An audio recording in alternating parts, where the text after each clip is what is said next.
Hello बच्चों, देखो बच्चों, आज हमारे पास सॉल्यूशन का लास्ट टॉपिक जो है बचा हुआ है वांट ऑफ फैक्टर, ठीक, एंड एब्नॉर्मल कोलिगेटिव प्रॉपर्टी के बारे में आज हम डिस्कस करेंगे। तो हमारा ये लास्ट लेक्चर है सॉल्यूशन का। इसके बाद जो हमारे पास लेक्चर्स आएंगे वो उसके न्यूमेरिकल्स के एक दो हम लोग लेक्चर क्या अपलोड कर देंगे, ठीक, सॉल्यूशन के उसके न्यूमेरिकल्स के। तो ये लास्ट लेक्चर है, देखिएगा।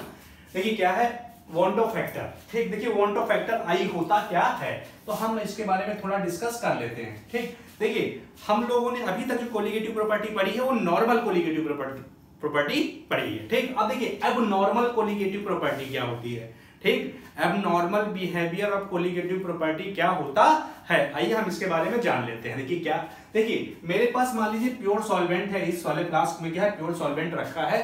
प्योर सॉल्वेंट को तुम पानी मान सकते हो, वाटर हमारे पास मान सकते हो, ठीक, मान लिया। अब उसके अंदर तुमने क्या किया, नॉन वोलेटाइल सॉल्यूट तुमने जैसे ऐड किया, ठीक, तो ये हमारे पास सॉल्यूशन बना होगा, ठीक, सॉल्यूशन बना होगा ये, ठीक।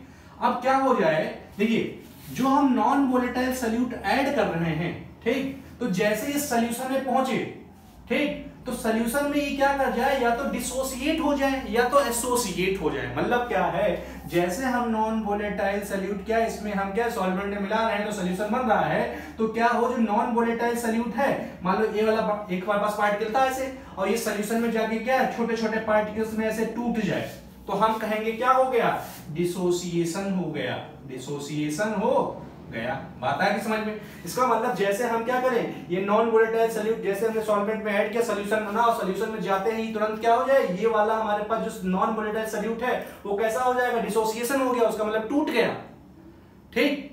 तो टूट जाएगा, तुम बताओ अगर टूट जाएगा तो देखो यहाँ पे पार्टिकल पहले एक था, एक के बहुत सारे पार्टिकल बन गए, और हमें ये पता है कि जो कोलिगेटिव प्रॉपर्टी होती है वो नंबर ऑफ सॉल्यूट पार्टिकल पे ही डिपेंड करती है, ये तो है। तो बताओ पहले पार्टिकल एक था, पार्टिकल कितने हो गए, टूट के 3 हो गए, 4 हो गए, 5 हो गए, तो मैं क्या कहूंगा, अब मेरी कोलिगेटिव प्रॉपर्टी क्या हो गई होगी, चेंज, क्योंकि जो कोलिगेटिव प्रॉपर्टी होती है वो नंबर ऑफ सॉल्यूट पार्टिकल पे ही डिपेंड करती है, और वही क्या हो रहा है, इंक्रीज कर जा रहे हैं। तो मैं क्या कहूंगा, यहाँ पे जो मेरे पास कोलिगेटिव प्रॉपर्टी हो गई वो चेंज हो गई, ठीक। तो इसका मतलब अगर मेरे पास सॉल्यूट क्या है, जैसे मैंने क्या किया इसमें ऐड किया, अगर सॉल्यूशन के अंदर सॉल्यूट क्या हो जाए, डिसोसिएट हो जाए, तो नंबर ऑफ पार्टिकल्स इंक्रीज कर जाएंगे, और अगर नंबर ऑफ पार्टिकल्स इंक्रीज कर गए, ठीक, तो मैं क्या कहूंगा, मेरी कोलिगेटिव प्रॉपर्टी चेंज हो जाएगी। एक कंडीशन ये हो सकती है। दूसरी कंडीशन ये हो सकती है कि जैसे तुम नॉन वोलेटाइल सॉल्यूट इसमें मिलाओ, तो क्या पता सॉल्यूशन में जाके ये हमारे पास जो 3-4 पार्टिकल हैं ऐसे हमारे पास आपस में सब मिल जाए, ऐसे इस तरीके से एसोसिएशन हो जाए, एसोसिएशन हो जाए, ऐसे बात समझिएगा। मतलब क्या है, नॉन वोलेटाइल अगर सॉल्यूट जैसा मैं मिक्स कर रहा हूं, ठीक, उसके अंदर क्या हो जाए, सॉल्यूट या तो टूट जाए बहुत सारे में, तो मैं कहूंगा डिसोसिएशन हो गया, या बहुत सारे सॉल्यूट पार्टिकल आपस में ऐसे मिल जाएं, जुड़ जाएं, तो मैं कहूंगा एसोसिएशन हो गया। तो बताओ पहले एसोसिएशन में ये पहले पार्टिकल ज्यादा थे, अब कम हो गए, कम हो गए, तो अब मैं क्या कहूंगा, सिंपल सी बात ये कहूंगा कि यहां भी पार्टिकल चेंज हो रहे हैं, और यहां पे क्या एसोसिएशन में पार्टिकल क्या हो रहे हैं, पहले ज्यादा थे अब कम हो गए, तो मैं कहूंगा क्या, मेरे पास जो कोलिगेटिव प्रॉपर्टी है वो क्या है, सिर्फ solute number of solute particle पे डिपेंड कर रही थी, और नंबर ऑफ सॉल्यूट पार्टिकल पे अगर डिपेंड कर रही थी तो अब यहां तो नंबर ऑफ पार्टिकल क्या चेंज हो रहे हैं, तो मैं क्या कहूंगा, मेरी कोलिगेटिव प्रॉपर्टी क्या हो गई, चेंज हो गई। पॉइंट समझ में आ गया होगा कि अगर किसी सॉल्वेंट में मैं कोई नॉन वोलेटाइल सॉल्यूट का मिक्स करता हूं, अगर इस सॉल्यूशन के अंदर ये नॉन वोलेटाइल सॉल्यूट क्या हो जाए, या तो डिसोसिएट हो जाए, टूट जाए, या तो उसका एसोसिएशन हो जाए, तो जो इस सॉल्यूशन की जो प्रॉपर्टी होगी कोलिगेटिव प्रॉपर्टी, उसको मैं नॉर्मल कोलिगेटिव प्रॉपर्टी नहीं कहूंगा, उसको कहूंगा abnormal behaviour of colligative property. बात समझ में आ गई, ठीक, कि अगर मेरा सॉल्यूट सॉल्यूशन के अंदर या तो एसोसिएशन हो जाए या तो डिसोसिएशन हो जाए, तो मैं जो कोलिगेटिव प्रॉपर्टी होगी वो चेंज हो जाएगी, उस कोलिगेटिव प्रॉपर्टी को मैं बोलूंगा क्या, एबनॉर्मल कोलिगेटिव प्रॉपर्टी। एक पॉइंट ये समझ में आया, ठीक। अब देखो अगर मेरे पास डिसोसिएशन हो रहा है, ठीक, तो इसमें क्या है, बहुत सारे छोटे छोटे पार्टिकल में टूट जा रहा होगा, तो मैं क्या कहूंगा, अगर ये डिसोसिएशन हो रहा है तो पहले इसका मोलर मास ज्यादा होगा, अब ये छोटे छोटे में टूट गया होगा, तो मैं क्या कहूंगा, अगर डिसोसिएशन होगा, डिसोसिएशन में क्या होता है, मोलर मास कम हो जाएगा, मोलर मास इसका कम हो जाएगा, डिक्रीज कर जाए, पहले एक था ज्यादा था अब टूट गया छोटे छोटे में, तो मैं कहूंगा ना अब इसका देखो, इस वाले पार्टिकल का मोलर मास, हर एक का पार्टिकल क्या का मोलर मास कम हो जाएगा, तो मतलब क्या हुआ, डिसोसिएशन में जो नॉन वोलेटाइल सॉल्यूट है उसका मोलर मास क्या है हमारे पास कम हो जाएगा। सेम टू सेम एसोसिएशन में देखिए, एसोसिएशन में बहुत सारे पार्टिकल जब मिल गए आपस में तो अब ये सब मिलके क्या हो गए एक पार्टिकल बना लिए हैं। तो मैं क्या कहूंगा ये सारे के सारे जुड़ गए तो मैं कहूंगा सारे के सारे अगर जुड़ जाएंगे तो मोलर मास इंक्रीज कर जाएगा। बात समझ में आई। और हमें पता है हम कोलिगेटिव प्रॉपर्टी पढ़ते किस लिए, कोलिगेटिव प्रॉपर्टी इसीलिए पढ़ते हैं कि जो हमारे पास क्या है मोलर मास अगर अननोन पार्टिकल का हमें पता नहीं है तो उसी मोलर मास को क्या है पता लगाने के लिए हम इन चार कोलिगेटिव प्रॉपर्टी को क्या करते हैं पढ़ते हैं। ठीक, अब बताओ अगर डिसोसिएशन हो गया, डिसोसिएशन इसका हो गया तो मोलर मास तुम्हारा करेक्ट नहीं आएगा क्योंकि प्लेट टूट गया है ना। अब इसका मतलब मोलर मास अगर डिसोसिएशन हो गया तो अब मोलर मास इसका कम आएगा। सेम टू सेम अगर एसोसिएशन अगर मान लो पार्टिकल जाके एसोसिएट कर रहे हैं तो अब इसका मोलर मास आएगा। ठीक, ये एक पार्टिकल का नहीं आएगा, अब इकट्ठा जुड़ के आएगा।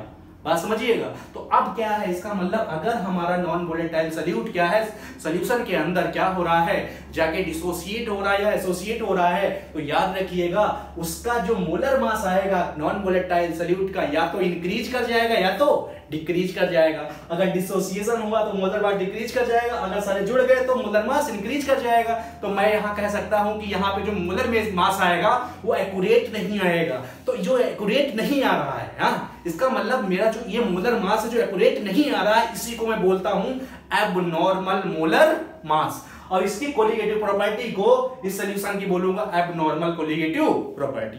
तो आइए हम थोड़ा क्या है इसकी डेफिनेशन और लिख लेते हैं। देखिए क्या अगर मैं यहां पे देखिए क्या लिख रहा हूं कि इफ नॉन वोलेटाइल सॉल्यूट ठीक इन द सॉल्यूशन डिसोसिएटेड और एसोसिएटेड ठीक then its molar mass will be change increases और decreases then that molar mass is known as abnormal molar mass. ठीक, तो हाँ लिख लेते हैं। देखिए क्या है हमारे पास क्या है if non volatile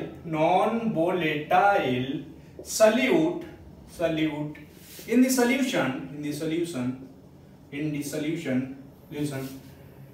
shows dissociation or association ठीक resulting its molar mass will be changed में क्या होगा या तो वो इंक्रीज कर जाएगा मोलर मास इंक्रीजेज या हम कह देंगे डिक्रीज कर जाएगा, यही तो है। ठीक, and that molar mass is known as ये नोन एज है ठीक known as abnormal molar mass. ठीक, क्या एबनॉर्मल मोलर मास आ जाएगा। ठीक, अब देखो अब पार्टिकल चेंज हो रहे हैं यही तो है। तो अब यहां पे एक पॉइंट में और लिख दूंगा अगर तुमसे कभी डेफिनेशन पूछी जाए एबनॉर्मल कोलिगेटिव प्रॉपर्टी क्या होती है तो क्या करोगे हम लिख देंगे यहीं पे क्या इफ क्या है नॉन वोलेटाइल सॉल्यूट पार्टिकल्स ठीक डिसोसिएटेड या हमारे पास क्या डिसोसिएटेड और associated in the solution ठीक then number of solute particles मैं लिख देता हूं क्या number of solute particles will be changed and hence colligative properties will be changed and that colligative properties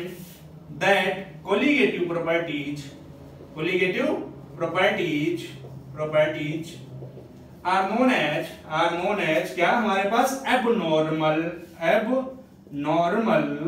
colligative properties। ठीक, कोलिगेटिव प्रॉपर्टीज यहां हम कहते हैं abnormal behaviour of colligative properties ये कह सकते हैं। बात समझ में आ गई। कभी कभी इसकी डेफिनेशन पूछ लेता कभी कभी इसकी डेफिनेशन पूछ लेता है। ठीक, अब अगर हमें ये पता चल गया कि क्या है अगर सॉल्यूट पार्टिकल सॉल्यूशन में आके या तो डिसोसिएट हो रहा है या तो एसोसिएट हो रहा है तो अब हमें पता है कि हम correct molar mass solute particle का नहीं निकाल पाएंगे। तो इसी को ध्यान दीजिएगा ठीक क्या है, इस मोलर मास जो हमारे पास इनकरेक्ट मोलर मास आ रहा है, एबनॉर्मल मोलर मास आ रहा है। अब ध्यान दीजिए, कभी कभी हम लोग पूछता है नॉर्मल मोलर मास क्या होता है, नॉर्मल या नॉर्मल कोलिगेटिव प्रॉपर्टी क्या होती है, ये भी पूछ लेता है। तो याद रखिएगा क्या, आप अगर ध्यान दीजिए क्या, अगर क्या है सल्यूट पार्टिकल जैसे मैं सॉल्वेंट में डाल रहा हूं वैसे क्या है सॉल्यूशन बन रहा है। अगर सॉल्यूशन के अंदर नॉन वोलेटाइल सॉल्यूट ना तो डिसोसिएट करे ना तो एसोसिएट करे, अगर डिसोसिएशन या एसोसिएशन नहीं हो रहा है तो नंबर ऑफ पार्टिकल चेंज नहीं होंगे, तब इस कंडीशन में जो प्रॉपर्टी होगी उसको मैं नॉर्मल कोलिगेटिव प्रॉपर्टी कहूंगा। और इस समय जो मोलर मास होगा, ठीक, उसको बोलूंगा नॉर्मल मोलर मास। कब, जब मेरे पास डिसोसिएशन या एसोसिएशन नहीं हो रहा है, ठीक। तब देखिए क्या अगला पॉइंट, अब देखिए इसी टाइम क्या हुआ हमारे पास, इसको मैं मिटा दे रहा हूं। देखिए क्या, देखिए एक हमारे पास साइंटिस्ट है वॉन टॉप ना, ये हमारे पास एक साइंटिस्ट है वॉन टॉप, ठीक, वॉन टॉप, ठीक। तो इन्होंने क्या किया कि इन्होंने कहा कि यार ये जो हमारे पास जैसे मैं सॉल्यूट पार्टिकल डाल रहा हूं तो टूट जा रहा है, तो हमारे पास क्या हो रहा है, कितना डिसोसिएट हो रहा है, कितना। तो तुम क्या करो, तुम ये पता कर लो क्या कितना टूट रहा है ये और कितना जुड़ रहा है, मतलब कितना डिसोसिएशन हो रहा है, कितना एसोसिएशन हो रहा है, ठीक। तो अगर तुम्हें ये पता चल जाए कि ये हमारे पास जो सॉल्यूट पार्टिकल है सॉल्यूशन के अंदर कितना डिसोसिएट हो रहा है, कितना एसोसिएट होगा, अगर तुम इसको पता लगा ले जाओगे तो तुम अपनी कोलिगेटिव प्रॉपर्टी या मोलर मास को एक्यूरेट निकाल सकते हो, एक्यूरेट मोलर मास निकाल सकते हो। तो उन्होंने क्या किया कि कितना डिसोसिएशन हुआ है, कितना एसोसिएशन हुआ है, इसको पता लगाने के लिए एक फैक्टर को इंट्रोड्यूस करवाया, ठीक, एक फैक्टर इंट्रोड्यूस करवाया, उसको बोला गया van't Hoff factor, van't Hoff factor, ठीक। उन्होंने कहा तो आप क्या करिए, अगर आप क्या है डिसोसिएशन और एसोसिएशन को अगर आप पता लगा लेंगे कितने परसेंट हुआ है, कितना एक्सटेंट हुआ है, तो आप क्या है इसका एक्यूरेट मोलर मास आप निकाल सकते हो, ठीक। तो देखिए, तो इसका मतलब मैं यहां पे लिखूंगा क्या हमारे पास, ठीक, द एक्सटेंट ऑफ, इसका मतलब क्या है हमारे पास क्या है, the extent of dissociation or association of non-volatile solute particle in solution, ठीक, determined by want of factor I small, हम इसको स्मॉल आई से दिखाते हैं, want of factor है, ठीक, I। ये अगर आप I को पता कर लें, ठीक, इसका मतलब इन्होंने एक फैक्टर इंट्रोड्यूस करवाया I, ठीक। उन्होंने कहा अगर I क्या बताता है, I बताता है कितना एक्सटेंट में डिसोसिएशन या कितना एसोसिएशन हुआ है, ठीक। तो अगर क्या है डिसोसिएशन और एसोसिएशन आपको पता चल गया तो आप वहां से वॉन टॉप फैक्टर I निकाल लीजिए, ठीक। और जितनी भी कोलिगेटिव प्रॉपर्टी हैं उसमें I से आप मल्टीप्लाई कर दीजिए, आपका जो हमारे पास वो आएगा मोलर मास वो सही हो जाएगा। बात समझ में आ गई है क्या? अगर हमारे पास कभी भी डिसोसिएशन मतलब क्या, नॉन वोलेटाइल सॉल्यूट पार्टिकल क्या हुआ, सॉल्यूशन में जैसे डाला, अगर सॉल्यूशन में क्या है डिसोसिएट कर रहा है हमारे पास सॉल्यूट, या एसोसिएट कर रहा है, दोनों में से कुछ हो रहा है, तो याद रखिएगा अगर ऐसी कंडीशन है वो टूट रहा है या जुड़ रहा है तो सबसे पहले हम क्या निकालेंगे, उसका वांट ऑफ फैक्टर आई निकाल लेंगे, और आई से क्या करेंगे, जो हमने चारों कोलिगेटिव प्रॉपर्टी पढ़ी है उससे हम क्या कर देंगे, उससे मल्टीप्लाई कर देंगे, हमारे पास क्या है करेक्ट क्या आ जाएगा, कोलिगेटिव प्रॉपर्टी आ जाएगी। ठीक, तो ये तो हमारे पास ये रहा। अब हम ये भी मान ले, हम देख लेते हैं कि हमारे पास वो कौन कौन सी कोलिगेटिव प्रॉपर्टी है। देखिए क्या हम लोगों ने पढ़ रखा है, हम लोगों ने 4 कोलिगेटिव प्रॉपर्टी पढ़ी थी। ठीक, तो चारों का फार्मूला हम देख लेते हैं। ठीक, अब याद रखिएगा कभी भी न्यूमेरिकल में हम क्या करेंगे, न्यूमेरिकल में हम यही फार्मूला यूज करेंगे। ठीक, अभी तक जितने फार्मूले हमने पढ़े हैं उसका जो कोलिगेटिव प्रॉपर्टी में जितने भी पढ़े उसका यूज हम नहीं करेंगे। ठीक, हम याद रखिएगा जो फार्मूला अब पढ़ने जा रहे हैं उनका न्यूमेरिकल में हम यूज करेंगे। ठीक, तभी हमने अभी तक क्या किया है, जो हमारे पास कोलिगेटिव प्रॉपर्टी है उससे रिलेटेड हमने प्रॉब्लम नहीं करवाई है।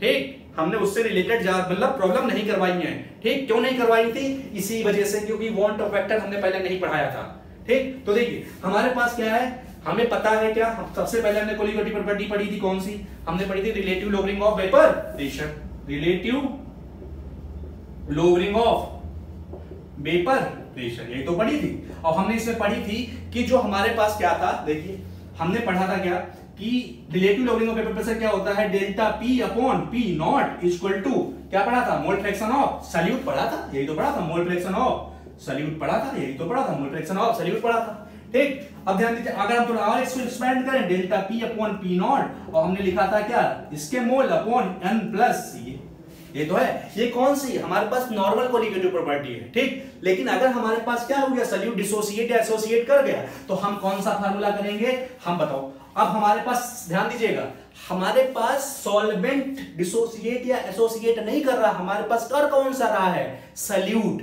तो सल्यूट में आप क्या करिए, आई से मल्टीप्लाई कर दीजिए।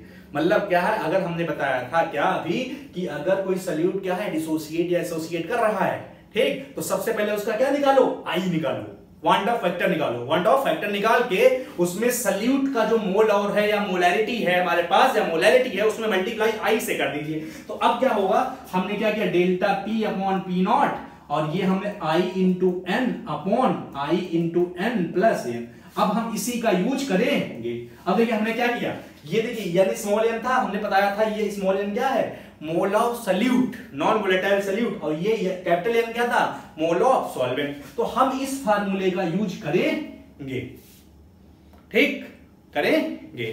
ठीक, अब देखिए एक चीज और है, मान लो अगर हमारे पास सल्यूट कोई क्या हो रहा है, ध्यान दीजिए, सल्यूट अगर हमारे पास डिसोसिएट या एसोसिएट नहीं कर रहा है, तो हम आई की वैल्यू वहां पे 1 रख देंगे, आई की वैल्यू वहां पे 1 रख देंगे, तो यही वाला फार्मूला मिल जाएगा। मतलब हमारे पास ये वाला फार्मूला दोनों के लिए लग जाएगा, अब नॉर्मल कोलिगेटिव प्रॉपर्टी के लिए और नॉर्मल कोलिगेटिव प्रॉपर्टी के लिए। अब सिंपल सी बात, अगर हमारे पास डिसोसिएशन या एसोसिएशन नहीं होगा, तो हम फटाफट आई की वैल्यू 1 रख के तो ये वाला फार्मूला मिल जाएगा। लेकिन हमें याद कौन सा करना है, यही वाला फार्मूला। ठीक, ये तो हमारे पास क्या, relative logarithm of vapour pressure हो गया। ठीक, अब देखिए क्या है, एक पॉइंट और, अब देखिए कभी कभी ये होता है, कभी कभी तुमसे क्या कहेगा, एक नोट इसके अंदर जो सल्यूट डालना होगा वो एक से ज्यादा होगा। एक कंपटीशन में पूछा जाता है कि मान लो हमारे पास एक में शुगर डाल दिया और दूसरे में हमारे पास क्या है, कुछ और NaCl और डाइम में डाल दिया, समझिएगा, NaCl डाइम मतलब क्या, अगर एक से ज्यादा सल्यूट हुए तब कौन सा फार्मूला यूज करोगे, तो ध्यान देना, कब, देखो अगर एक से ज्यादा सल्यूट हुआ तो क्या करोगे, तो देखो अगर मेरे पास एक से ज्यादा सल्यूट हुए, ठीक, मैं क्या कह रहा हूं, अभी मेरे पास यहाँ पे एक ही सल्यूट है, ठीक, अगर तुम्हारे पास एक से ज्यादा सल्यूट हुआ तो क्या करोगे, यहाँ पे इस तरीके से लॉगरिथम ऑफ वेपर प्रेशर, और क्या मोल फ्रैक्शन हम पहला 1 का, ऐसे 2 का, ऐसे इस तरीके से हम मोल फ्रैक्शन लिखते हुए चले जाएंगे। ठीक, तो जैसे हमारे पास पहला सल्यूट, जैसे या तुम इस तरीके से देखो, delta P upon P not, यही तो है। अब इसका लिख दो यहाँ पे, देखो यहाँ पे n अपॉन n प्लस इसका हो गया। अब देखो यहाँ पे आई से मल्टीप्लाई कर दो इस तरीके से, यही तो है। ये हमारे पास क्या 1 की बात हो गई। दूसरा हमारे पास क्या हो गया, देखो आई इंटू, अब इसका है 2 वाले का कर दो, ये हमारे पास n अपॉन हमारे पास क्या है i into n plus n capital. तो मान लेते हैं क्या, ये 1 क्या है हमारे पास, इसके अंदर तुमने क्या कर दिया था, शुगर ऐड किया था, ऊपर से NaCl, दूसरा NaCl ऐड किया जाए, 2 सल्यूट है तो 2 को लिख दो, ऐसे हमारे पास डिपेंड करेगा तुम्हारे पास कितने हैं। ठीक, तो अगर एक से ज्यादा सल्यूट हुए, ठीक, तो हम इस फार्मूले का यूज करेंगे।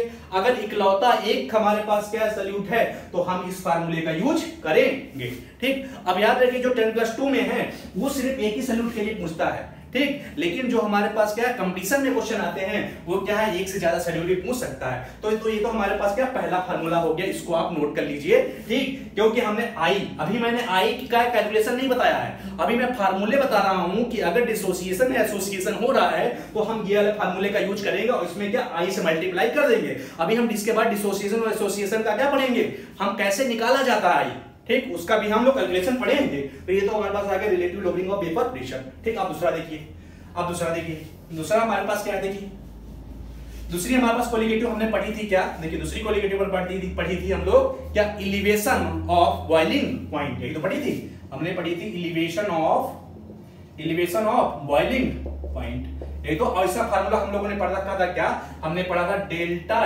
TB equal to Kb into molarity, ये तो पढ़ा था।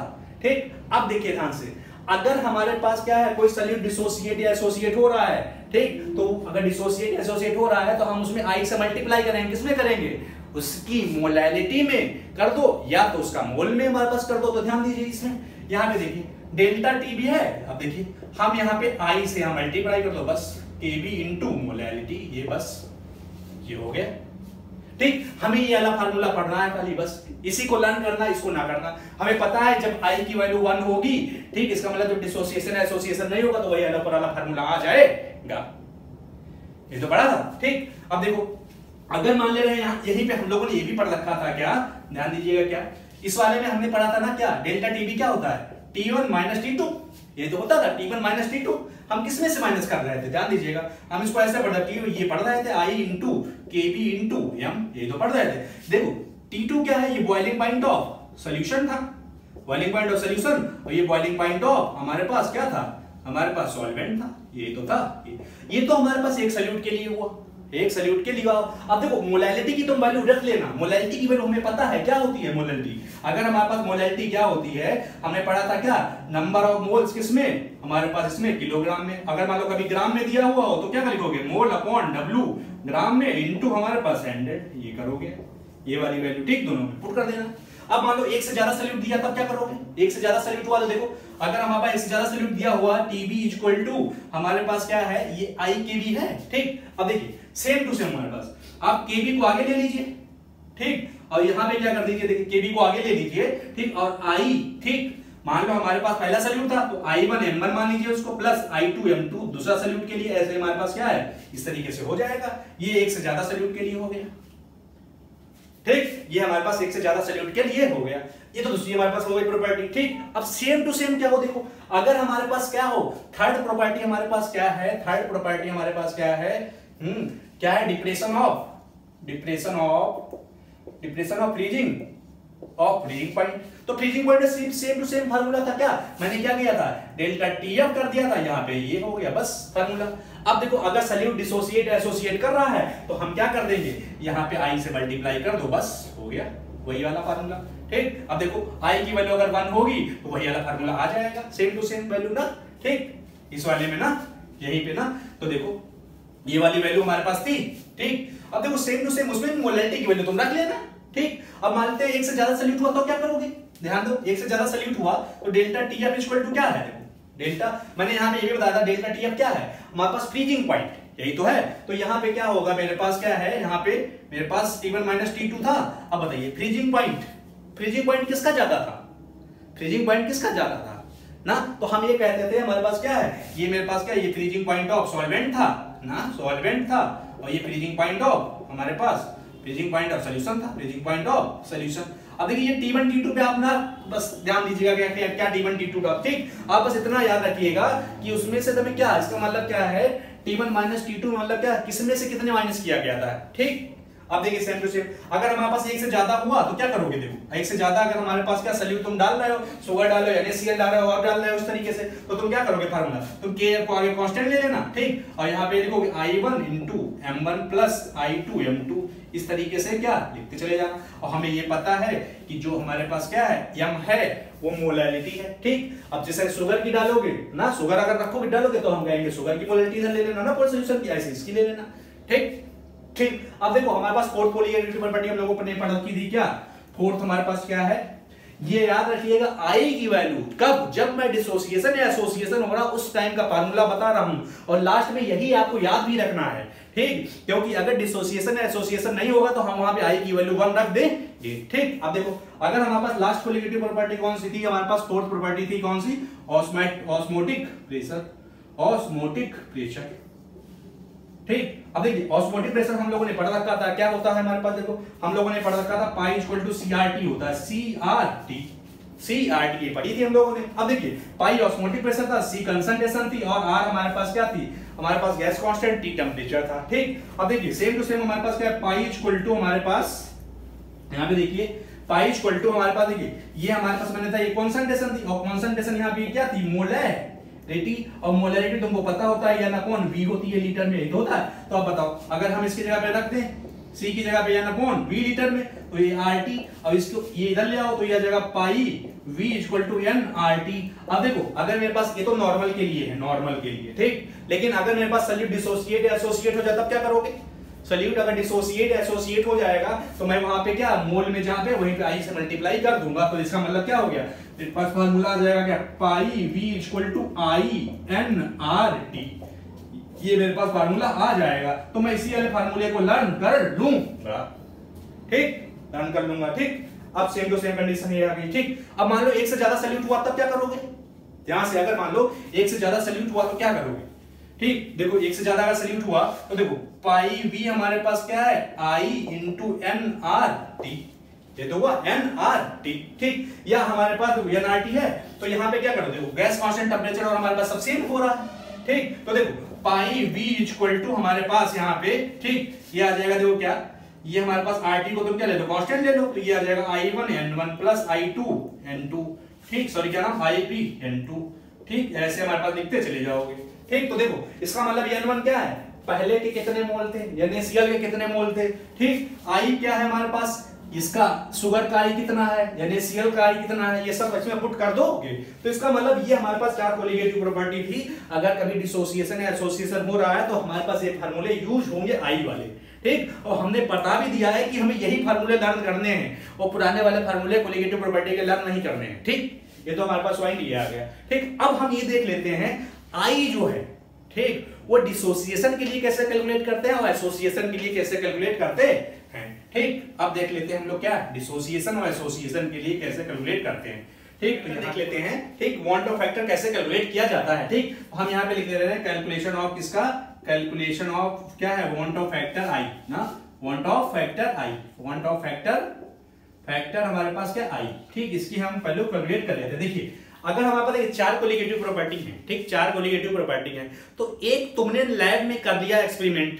ठीक, तो जब तुम क्या करोगे, जैसे तुम्हारे पास चार कोलिगेटिव प्रॉपर्टी है तो सबसे पहले तुमने क्या किसी भी क्या सॉल्यूशन का relative lowering of paper pressure निकाला, जो तुम निकालोगे वो एक्सपेरिमेंटल होगा। ठीक, और जो पहले से साइंटिस्ट उसका निकाल के लैब में रखे हैं वो कैलकुलेटेड है। ध्यान दीजिए, तो क्या करें, अगर तुम्हें आई निकालनी है तो तुमने कोई भी कोलिगेटिव प्रॉपर्टी ले ली। ठीक, एक पहले से निकाल के रखा गया, एक तुमने निकाला, तो जो तुमने निकाला है वो क्या है, एक्सपेरिमेंटल क्या है, कोलिगेटिव प्रॉपर्टी तुमने निकाली है, तो तुम उसकी वैल्यू यहां पे रखोगे। ध्यान दीजिए, कोलिगेटिव प्रॉपर्टी जो तुमने निकाली है, ठीक, यहां रखोगे और क्या करोगे, जो हमारे पास लैब में पहले से निकाल के रखी गई, जो बुक्स में छप के आ रही है, वो हमारे पास क्या होगी, कैलकुलेटेड क्या है, कोलिगेटिव प्रॉपर्टी। तो अगर तुम इसे डिवाइड कर दोगे तो तुम्हें आई की वैल्यू पता चल जाएगी, और जैसे आई की वैल्यू तुम्हें पता चले, ठीक, तो आप क्या करिए, आई की वैल्यू अपने फार्मूले में पुट कर दीजिए, आंसर आ जाएगा। ठीक, आंसर आ जाएगा। ठीक, तो देखो ये तो ये हो गया। दूसरा क्या है, मान लो हमारे पास क्या है, एक्सपेरिमेंटल। ध्यान दीजिएगा, अगर हमारे पास कभी कभी एक्सपेरिमेंटल वैल्यू को हम लोग क्या बोलते हैं, ऑब्जर्व्ड ना। ध्यान दीजिए, ये क्या है, observed colligative property, observed colligative property, observed क्या है। ठीक, और दूसरा क्या है, जो बुक में छप के आ रही है वो नॉर्मल होगी, तो हम कहेंगे वो नॉर्मल कोलिगेटिव प्रॉपर्टी क्या होती है, कोलिगेटिव प्रॉपर्टी क्या होती है। ठीक, कभी कभी ये हमारे पास दिया जाता, तो ऑब्जर्व्ड कोलिगेटिव प्रॉपर्टी को हम लोग क्या लिखे, OCP लिख दे, और ये हमारे पास नॉर्मल कोलिगेटिव प्रॉपर्टी NCP लिख दे, ये तो है नॉर्मल कोलिगेटिव प्रॉपर्टी। ठीक, अब दूसरा देखो क्या है, एक हमारे पास सेम टू सेम, और अगर हमारे पास मान लीजिए मोलर मास पता है, मोलर मास अगर हमें पता है तो उससे हम कैसे निकालेंगे, देखिए क्या आई की वैल्यू, देखिए आई इक्वल टू हमारे पास क्या है, नॉर्मल मोलर मास लिख दो, नॉर्मल मोलर मास लिख दो, अपॉन क्या लिख दो यहाँ पे, एबनॉर्मल मोलर मास। ध्यान दीजिए, अगर आप ये भी कर रहे हो तो अब भी यहां से भी आपकी आई की वैल्यू पता चल जाएगी। ठीक, तो हमारे पास दो फार्मूले जनरली हैं, कौन से, देखिए आई की, एक हमारे पास कोलिगेटिव प्रॉपर्टी अगर पता हो तो एक्सपेरिमेंटल अपन कैलकुलेट कर देंगे, या हमारे पास क्या ये रख देंगे, अगर कभी कभी मोलर मास दिया होगा तो उससे भी हम आई की वैल्यू निकाल सकते हैं। तो शॉर्टकट में हम ये कह सकते हैं आई इक्वल टू क्या होगा, ऑब्जर्व्ड कोलिगेटिव प्रॉपर्टी अपॉन, ठीक, या यहाँ पे तुम लिख सकते हो कैलकुलेटेड नॉर्मल लिख दो, या कैलकुलेटेड लिख दो, कैलकुलेटेड। ठीक, तो यहाँ पे क्या लिख दोगे, CCP लिख दोगे, कैलकुलेटेड कोलिगेटिव प्रॉपर्टी। तो हम यहाँ लिखे ऑब्जर्व्ड कोलिगेटिव प्रॉपर्टी और कैलकुलेटेड कोलिगेटिव प्रॉपर्टी, या हम क्या कहें, मोलर मास कैसा, ध्यान दीजिए, मोलर मास कैसा, नॉर्मल हो, नॉर्मल मोलर मास, और मोलर मास कैसा हो, एबनॉर्मल मोलर मास हो, एबनॉर्मल मोलर मास हो। ठीक, तो ये हम यहाँ से आई की वैल्यू निकाल ली जाएगी। तो न्यूमेरिकल में काफी पूछे जाते हैं। ठीक, तो हमारे पास क्या, कभी कभी हमारे पास ना सल्यूट दिया होगा, एबनॉर्मल मोलर मास दिया होगा, ठीक, नॉर्मल दिया होगा, तो मैं आई की वैल्यू पूछेगा। ठीक, तो ये आपको फार्मूला पता होना चाहिए। ठीक, अब देखिए क्या हम अब पढ़ लेते हैं क्या, आई की वैल्यू, ये तो हमारे पास जनरल हो गई। ठीक, ये हमारे पास सब इस तरीके से कोलिगेटिव प्रॉपर्टी पूरी दी हुई होगी उसके बारे में। अब अगर हमारे पास कभी कभी ऐसा होता है सॉल्यूट डिसोसिएट कर जाए या एसोसिएट कर जाए, तो वहां पे आपको आई की वैल्यू कैसे निकालोगे, आई की वैल्यू कैसे निकालोगे। ठीक, तो हम उसके बारे में थोड़ा देख लेते हैं। देखिए क्या, अब हम आई की वैल्यू किसे डिसोसिएशन से निकालेंगे। ठीक, क्या है हमारे पास, देखिए हमारे पास कैलकुलेशन ऑफ, देखिए कैलकुलेशन ऑफ आई, मतलब हम लिख दें want of factor, want of factor किसका, हमारे पास आई का ना, किसके लिए, फॉर डिसोसिएशन के लिए, फॉर डिसोसिएशन के लिए हम आई की वैल्यू, यहां पे ध्यान दीजिएगा, डिसोसिएशन की बात हम करेंगे तो इसके लिए आई की वैल्यू। अब देखिए ध्यान से क्या, देखिए मेरे पर डिसोसिएशन हो रहा है, इसका मतलब जैसे मैं सॉल्यूशन में क्या है सॉल्यूट डाल रहा हूं तो टूट जा रहा होगा, तो इसका मतलब एक बड़ा पार्टिकल था, बड़ा पार्टिकल को दिया छोटे छोटे में इस तरीके से टूट गया, ये तो है। मान लो एक पार्टिकल था 4 में टूट गया, 4 में टूट गया। तो ध्यान दो, अगर इसका मैं ध्यान दीजिए, अगर हमारे पास क्या है पहले पार्टिकल एक था, लेकिन सॉल्यूशन में डाल के हमारे पास क्या है वो डिसोसिएट और टूट गया, टूट गया।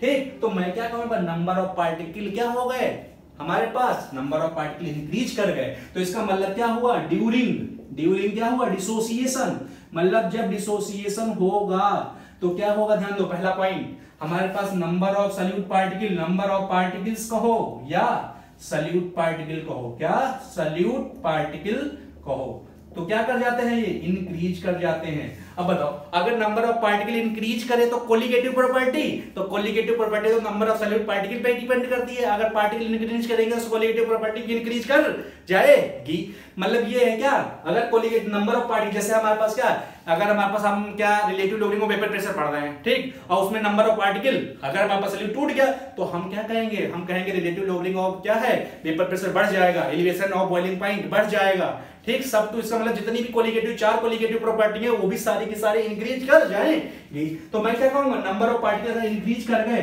तो हमारे पास जो चारों कोलिगेटिव प्रॉपर्टी है वो भी क्या है, इंक्रीज कर जाएंगे। तो मैं यहां लिख सकता हूं क्या, कोलिगेटिव प्रॉपर्टी क्या कर जाएगी, इंक्रीज। एक तो पॉइंट ये हुआ।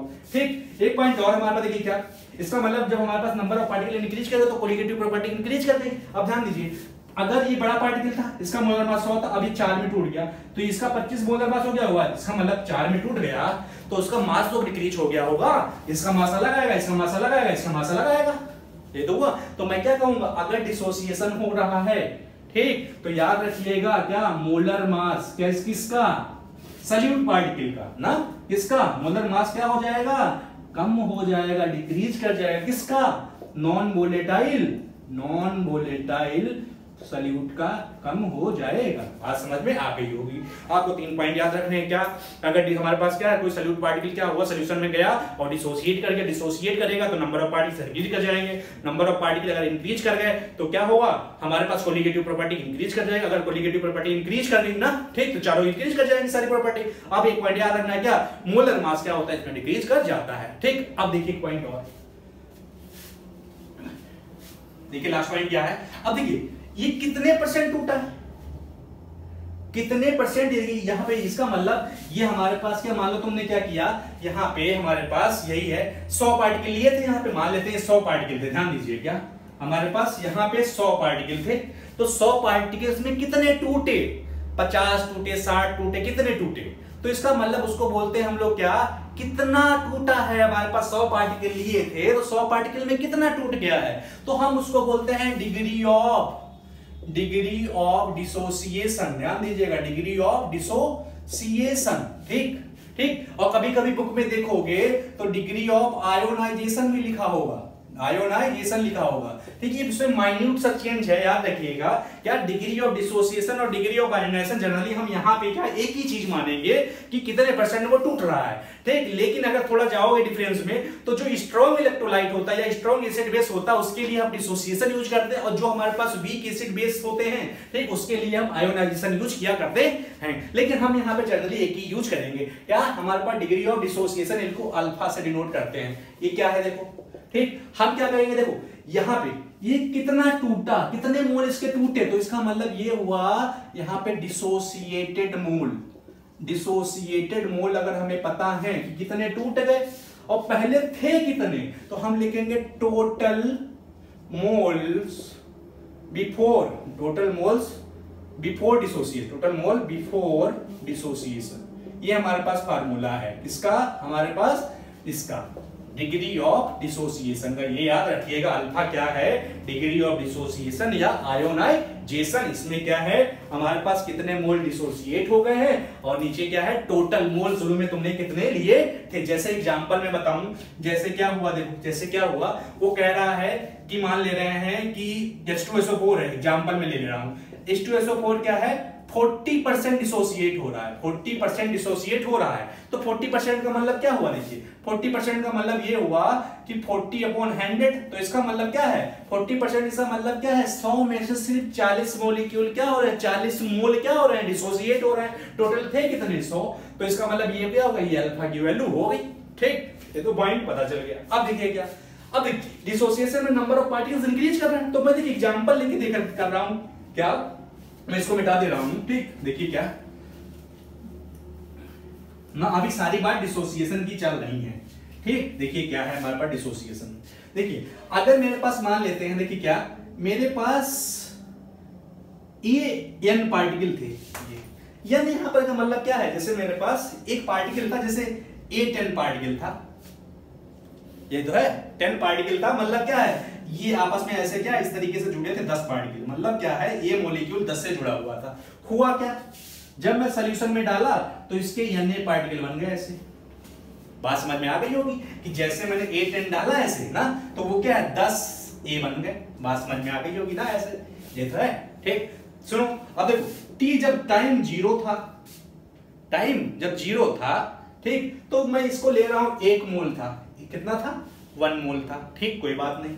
तो जब हमारे पास टाइम 0 था, तो सॉल्यूशन में ऐड ही नहीं किए होंगे, तो ये 0 तो होगा शुरू में ना, शुरू में ये इसकी वैल्यू होगी। जब हमारे पास सॉल्यूशन में ऐड ही नहीं किए होंगे तो इसकी वैल्यू 0 होगी। लेकिन हुआ क्या, देखो फिर क्या है हमारे पास, क्या है?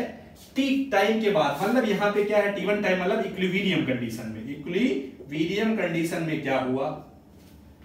ठीक, ये अलग कुछ इसमें टूट गया होगा, टूट गया होगा। तो देखिए ये n पार्टिकल टूटे, तो मैं कहूंगा n अल्फा टूट गया होगा। अल्फा किसके लिए गया? तोड़ने के लिए। कितना टूटा? n, यही तो है। अब इसका तो पार्टिकल एक ही में से टूटे होंगे, ध्यान दीजिए। तो मैं इसकी जो वैल्यू रखूंगा वो सिर्फ और सिर्फ 1 माइनस अल्फा रखूंगा, 1 माइनस अल्फा रखूंगा। तो इसका मतलब क्या है? ये शुरू में क्या थे? ध्यान दीजिए, t इक्वल टू टाइम जब 0 था तो इसका 1 मोल था, ये 0 था। ठीक, लेकिन क्या है, कुछ टाइम बीतने के बाद क्या, जैसे मैंने उसके अंदर हमारे पास सल्यूट के ना, सल्यूट को सॉल्यूशन के अंदर डाला, तो क्या हो गया? वो हमारे पास n अल्फा पार्टिकल इसके बन गए, टूट गए, और इसका हमारे पास इस तरीके से मैंने अल्फा निकाल दिया। ठीक, अल्फा निकाल दिया, यही तो है। अब देखो इसमें ना कंफ्यूज होना कि मैंने यहाँ पे n अल्फा माइनस किया, यहाँ पे n अल्फा निकाला है, और यहाँ पे अल्फा। अगर जैसे सेम टू सेम कंडीशन ले लो, जैसे क्या, जैसे तुम क्या कहो, जैसे मान लो BaCl2 था, BaCl2 था। ठीक, अब बताओ BaCl2 था, अब ये जब टूटेगा तो देखो Ba2 प्लस बनेगा, और मेरे पास कितने Cl बनेंगे? 2Cl माइनस बनेंगे 2Cl माइनस। तो देखो अगर शुरू में कितने थे इसके? 100 मोल थे, एक टूटा होगा, अगर धनंद एक टूटा होगा, तो इसका मतलब देखो जब एक टूटा होगा इसका BaCl2, जब एक टूटेगा तो 1 मोल अगर टूटेगा, तो ध्यान देना, जब हमारे पास 1 मॉलिक्यूल का था, ये BaCl2 1 मॉलिक्यूल था, जब इसको टूटा होगा तो एक ये बना होगा और ये 2 बने होंगे। बात समझ में आई? मतलब अब मैं क्या करूंगा, 100 था उसमें से एक ही तो माइनस करूंगा, मतलब 1 मॉलिक्यूल जब टूटेगा तो उसमें से क्या बनेंगे? 2 Cl बनेंगे और ये बनेंगे 1। ठीक, तो बताओ 100 में से 1 टूटा तो 99 ही तो बचेंगे। कितना माइनस किया? 1 माइनस किया। तो सेम टू सेम हमारे पास ये ज्यादा बन रहे हैं, ये ज्यादा बन रहे हैं, लेकिन माइनस में सिर्फ और सिर्फ अल्फा ही करूंगा, इसमें 1 ही करूंगा। ठीक, ये तो मेरे पास ये होगा। ठीक, पॉइंट याद, ये पॉइंट आ गए। ठीक, अब देखिए अब मैं क्या करूं, इक्विलिब्रियम में, इक्विलिब्रियम कंडीशन में इतने टूट गए थे। अब मैं टोटल मोल इक्विलिब्रियम में कंडीशन में देखो कैलकुलेट करूं, देखो टोटल मोल अगर मैं कैलकुलेट करूं इक्विलिब्रियम में, तो इसको ना, इसमें से इसको कम हो जाएंगे, कुछ बढ़ गया होगा, तो मैं इनको दोनों को जोड़ दूंगा तो मेरे टोटल मोल आ जाएंगे। तो देखो टोटल मोल अगर मैं देखूं तो 1 minus alpha plus n alpha, ये तो हुआ 1 माइनस अल्फा, ये तो हुआ 1 माइनस अल्फा, और मेरे पास n अल्फा। ठीक, अब देखो, अब सेम टू सेम देखो, अगर मैं क्या करूं, यहां पे इसको ऐसे करूं, ठीक, ये n अल्फा, इसमें कोई अल्फा है, इसमें भी अल्फा है, तो ये कॉमन हो सकता है ना, तो इसको करो ऐसे। देखो क्या मेरे पास आ जाएगा, ये 1 माइनस, ठीक, या इसको हमारे पास क्या है, 1 को बाद में लिख लो, देखो 1 को बाद में लिख दो, तो n अल्फा पहले कर लो, n अल्फा है और ये माइनस अल्फा है। ठीक, और इसको प्लस 1 कर लो ऐसे। ठीक, अब देखो यहाँ पे अल्फा को कॉमन लो, तो अल्फा कॉमन लोगे तो ये n-1 हो जाएगा, ये +1 हो जाएगा, यही तो हुआ।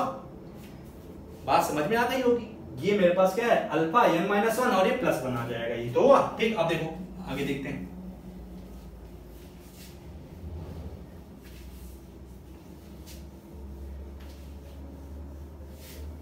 अब देखो, अब सुनो, अब देखो अगर मुझे आई की वैल्यू निकालनी है, क्या है आई की वैल्यू निकालनी है, ठीक, तो आई की वैल्यू ध्यान देना, क्या आई की वैल्यू मेरे पास क्या है, देखो आई की वैल्यू अभी मैंने पढ़ा था कि मेरे पास एक एक्सपेरिमेंटल वैल्यू है, ठीक, और एक कैलकुलेटेड वैल्यू है, यही तो पढ़ा है। तो हम लोगों ने आई की वैल्यू पढ़ रखे हैं कि एक्सपेरिमेंटल वैल्यू होती है, एक्सपेरिमेंटल वैल्यू होती है वैल्यू, ठीक, या experimental colligative property upon calculated colligative property, ये होती है एक्सपेरिमेंटल कोलिगेटिव और कैलकुलेटेड। अब बताओ हमने क्या कहा है, जो एक्सपेरिमेंट हम कर रहे हैं वो एक्सपेरिमेंटल है, ठीक, और जो बुक में पहले लिखे हुआ आ रहा है वो हमारे पास कैलकुलेटेड है। तो देखो ध्यान से, हमने जो एक्सपेरिमेंट किया उसमें मोल कितने आए, इतने मोल आए, ठीक, शुरू में थे कितने मोल, 1 मोल तो था, ये तो था।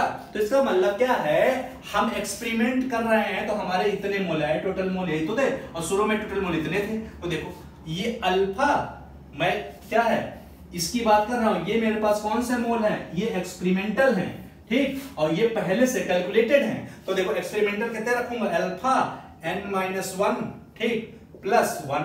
अब कैलकुलेटेड मोल कितने, देखो 1 है, रख दिया, ये तो है। अब देखो आई की वैल्यू कैलकुलेट करो, आई की जो वैल्यू कैलकुलेट करोगे तो i equal to alpha n-1 equal to +1, ये तो हुआ। अब देखो इसको इधर लेके आओ, जब लाओगे तो देखो i-1 आ जाएगा और अल्फा n-1 आ जाएगा। बात समझ में आई। अब अल्फा की वैल्यू निकालो, देखो अल्फा की जैसे वैल्यू निकालोगे अल्फा इक्वल टू, देखो ये नीचे आ जाएगा तो i-1 अपॉन n-1, तो यहाँ ये वाली वैल्यू हमारे पास आ गई। आपको यही वाला फार्मूला लर्न करके रखना है कि अल्फा इक्वल टू क्या होता है, i-1 और n-1। आई क्या है, आई वांट ऑफ फैक्टर है, हाँ हमने पढ़ रखा, आई क्या है, वांट ऑफ फैक्टर है, वांट ऑफ फैक्टर है, ठीक। दूसरा क्या, देखो n क्या है, ठीक, n हमारे पास क्या है कि इसमें कितने आयन बने हैं, ये कितने पार्टिकल में टूटा है, यही तो है। तो हम क्या करेंगे, हमारे पास n क्या है, हमारे पास नंबर ऑफ, या हमारे पास क्या है नंबर ऑफ मोल्स, ठीक, ऑफ आयंस लिख सकते हैं इसे, ठीक। अगला देखो अल्फा हमें पता है क्या है, डिग्री ऑफ डिसोसिएशन, या हमारे पास क्या, यहाँ पे डिसोसिएशन ही होगा क्योंकि हम डिसोसिएशन पढ़ रहे हैं, ठीक। बात समझ में आ गई होगी क्या, कि हमारे पास ये फार्मूला है।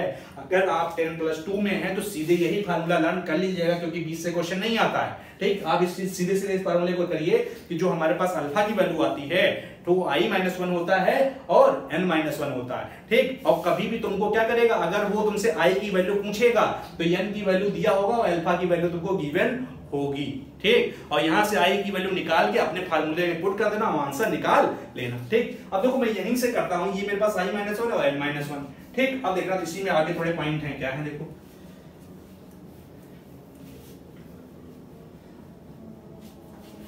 क्या है।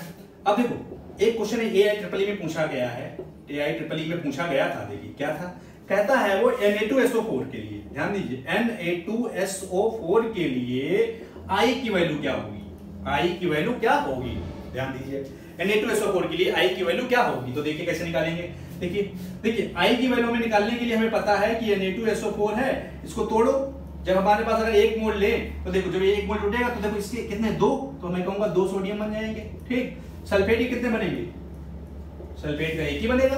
तो मैं क्या कहूंगा, नंबर ऑफ आयन कितने हुए, तो n इक्वल टू कितने हो गए, 3 हो गए, n इक्वल टू 3 हो गए। अब ये डिसोसिएशन हो रहा है तो फार्मूला कौन सा लगाओ, ये वाला। तो देखो अल्फा इक्वल टू क्या हुआ, i-1 अपॉन n-1, n की वैल्यू कितनी हो गई 3, तो अल्फा इक्वल टू क्या है, i-1 अपॉन ये 3-1, ठीक, ये हुआ। अब देखो आगे अल्फा इक्वल टू देखो क्या हुआ, यहाँ पे i-1 अपॉन 2 हुआ, ठीक। तो देखिए ये कितना हो गया, इधर ले आओगे इसको 1 कर दो तो ये आ जाएगा, क्रॉस मल्टीप्लाई कर दो तो 2 अल्फा इक्वल टू i-1, ये तो है। अब देखिए i की वैल्यू क्या होगा, इसको इस वाले को इधर उठा ले तो क्या हो जाएगा, i equal to 2 alpha plus 1, ये वाला हमारे पास पूछा गया था, तो i की वैल्यू ये आ गई, ठीक। अब देखिए अब हम क्या है, अगर डिसोसिएशन हो रहा है, ठीक, तो इसके अंदर हमारे पास दो केस हैं, बहुत ध्यान से देखिएगा, यहीं से क्वेश्चन क्या है पुटअप होता है, ठीक। अब देखिए क्या है हमारे पास केस फर्स्ट में, देखिए डिसोसिएशन के केस में, केस फर्स्ट में,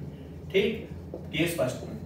अब देखिए मान ले रहे जो हम नॉन वोलेटाइल सॉल्यूट मिला रहे हैं वो डिसोसिएट कर रहा है, लेकिन जो नॉन वोलेटाइल सॉल्यूट है अगर वो स्ट्रॉन्ग इलेक्ट्रोलाइट है, ध्यान दीजिएगा क्या है हमारे पास, अगर इफ क्या है non electrolyte, non electrolyte, sorry क्या नाम गड़बड़ हो गया, क्या है हमारे पास जो नॉन वोलेटाइल सॉल्यूट है, क्या है, इफ नॉन वोलेटाइल सॉल्यूट कैसा है, इफ नॉन वोलेटाइल सॉल्यूट क्या है, सॉल्यूट इज क्या है हमारे पास स्ट्रॉन्ग इलेक्ट्रोलाइट हो, स्ट्रॉन्ग इलेक्ट्रोलाइट अगर है, ध्यान दीजिए स्ट्रॉन्ग इलेक्ट्रोलाइट है, ठीक। स्ट्रॉन्ग इलेक्ट्रोलाइट का मतलब यहां पे क्या है, ध्यान दीजिए, जैसे क्या है, अगर हमारे पास कोई सॉल्ट है, जैसे सॉल्ट है, ठीक, क्या है सॉल्ट, ठीक, सॉल्ट में जैसे हमारे पास क्या है NaCl हो गया, KCl हो गया, ठीक, Na2SO4 हो गया, इस तरीके से, या हमारे पास क्या है स्ट्रॉन्ग एसिड है, कोई स्ट्रॉन्ग एसिड की बात कर रहा है ना,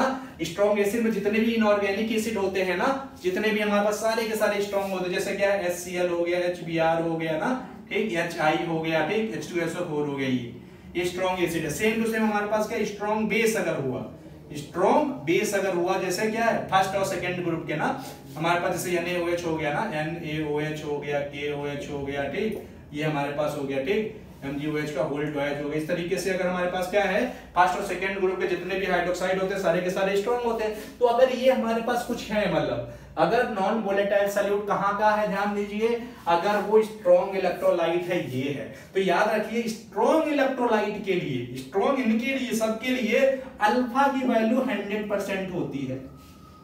अल्फा की वैल्यू 100 मतलब क्या है, अगर तुमने यहां पे NaCl को पानी में ऐड किया, ध्यान दीजिए क्या केस फर्स्ट में, अगर तुमने क्या किया NaCl लिया और पानी में ऐड कर दिया तो ये पूरा का पूरा टूट जाएगा। MgCl2 लिया पानी में डाल दिया पूरा, इसका मतलब क्या है, अगर इनमें से कोई भी तुमने सॉल्ट ले लिया है या स्ट्रॉन्ग एसिड ले लिया, स्ट्रॉन्ग बेस ले लिया, तो वो पानी में या किसी मीडियम में क्या जैसे डालोगे वो 100% डिसोसिएट कर जाएंगे, और अगर 100% डिसोसिएट कर गए तो मैं कहूंगा पूरा का पूरा वो टूट गया होगा, तो उसके लिए अल्फा कितना हो जाएगा, 100% हो जाएगा। क्या होगा, अल्फा 100% हो जाएगा, तब देखो क्या होगा। अब हमारे पास फार्मूला क्या होता है, देखिए हमारे पास फार्मूला होता है किसका, ये डिसोसिएशन का, alpha equal to I-1 upon N-1, यही तो होता है। अब इसमें वैल्यू रखिए, देखिए तो जब मैं इसमें वैल्यू रखूंगा तो देखिए क्या आएगा, देखिए अगर मैं यहाँ पे वैल्यू रखूं, इधर रख रहा हूं, देखिए क्या है, देखिए वैल्यू अगर मैं यहाँ रख रहा हूँ अल्फा की वैल्यू 100 ना, तो 100% का मतलब क्या होगा, ध्यान दीजिए 100% का मतलब अगर हुआ तो मैं क्या लिखूंगा 100 अपॉन 100, यही तो हुआ 100% का मतलब। 100% का मतलब क्या हुआ है अल्फा, इसका मतलब 100 अपॉन 100। तो देखिए अल्फा इक्वल टू मैंने 100 लिखा, अब देखिए equal to I-1 upon N-1, यही तो है। अब बताइए कट जाएगा, देखिए ठीक, तो ये क्या हुआ, इक्वल टू 1 इक्वल टू ये हमारे पास I-1 अपॉन N-1, इसको इधर लाओ तो इसका मतलब इधर लाओगे तो N-1 इक्वल टू I-1। अब देखो -1 कट जाएगा तो मैं क्या कहूंगा, यहाँ पे मेरे पास I इक्वल टू N आ जाएगा। ध्यान दीजिए क्या, अगर मेरे पास स्ट्रॉन्ग इलेक्ट्रोलाइट हुआ और N क्या है, ये नंबर ऑफ आयंस है, नंबर ऑफ आयंस है, और हमारे पास I क्या वांट ऑफ फैक्टर है, ठीक, वांट ऑफ फैक्टर बहुत यहाँ पे कंसंट्रेट होगी, क्या है थोड़ा देखिएगा, थोड़ा नोट करिएगा, ठीक, क्योंकि यहीं से क्वेश्चन बनता है, ठीक। अब देखिए यहां से डायरेक्ट क्वेश्चन बनते हैं, क्या अगर मेरे पास, मैंने कहा अगर स्ट्रॉन्ग इलेक्ट्रोलाइट आया, अगर स्ट्रॉन्ग इलेक्ट्रोलाइट आया तो उसके केस में क्या है I इक्वल टू N हो जाता है। मतलब जितने हमारे वांट ऑफ फैक्टर क्या है आपको निकालने की जरूरत नहीं, आप क्या है किसी भी मॉलिक्यूल को देख लोगे तो मॉलिक्यूल को देख के ही बता दोगे। जैसे देखो क्या, देखो क्या, अगर मेरे पास कोई इस तरीके से है, देखो क्या, जैसे अगर हमसे पूछ रहा है एग्जांपल में, देखो इसी के जैसे NaCl है, अब कह रहा है NaCl के लिए I की वैल्यू बताओ, I की वैल्यू बताओ क्या होगी, तो तुम क्या करो, हमें पता है NaCl तो सॉल्ट होता है, सॉल्ट स्ट्रॉन्ग होता है, पानी में डालोगे तो पूरा का पूरा टूट जाएगा। तो देखो इसका मतलब तुम तोड़ोगे तो Na प्लस और Cl माइनस बनेगा, बताओ कितने आयन बने, 2 मोल बने, तो इसका मतलब N की वैल्यू कितनी हो गई, 2, नंबर ऑफ आयन कितने बने, मोल 2 तो बने। अब बताओ, अब हमें पता है अगर ये स्ट्रॉन्ग इलेक्ट्रोलाइट है तो स्ट्रॉन्ग इलेक्ट्रोलाइट के लिए I इक्वल टू तो N होता है, I इक्वल टू N होता है, तो I इसका क्वांट ऑफ फैक्टर कितना हो गया, 2 हो गया, 2 ही तो हो गया, ठीक, मेरे ख्याल से पॉइंट समझ में आ गया होगा, ठीक, अब सेम टू सेम केस में अगर मैं क्या करूं, देखो अगर हमारे पास एक केस फर्स्ट की मैं बात कर रहा हूं, देखो अगर मैं जैसे मान लो BaCl2 की बात करूं, BaCl2 के लिए अगर I की वैल्यू तुम्हें बतानी है तो कैसे निकालोगे, देखो तो इसको तोड़ोगे तो देखो Ba कितना 2+ बनेगा और Cl के देखो Cl 1 मोल में 1 Ba है और 2 Cl है, तो मैं क्या कहूंगा 2Cl माइनस हुआ। ठीक, तो बताओ कितने बने, तो हमारे पास n इक्वल टू कितने हो गए 3, और हमें पता है ये स्ट्रॉन्ग ये सॉल्ट है, तो सॉल्ट के लिए I इक्वल टू n होता है, तो मैं क्या कहूंगा I इक्वल टू 3 हो गया, मतलब BaCl2 के लिए I इक्वल टू 3 हो गया। ठीक, ये स्ट्रॉन्ग इलेक्ट्रोलाइट, जैसे हमारे पास क्या है मान लो AlCl3 हुआ।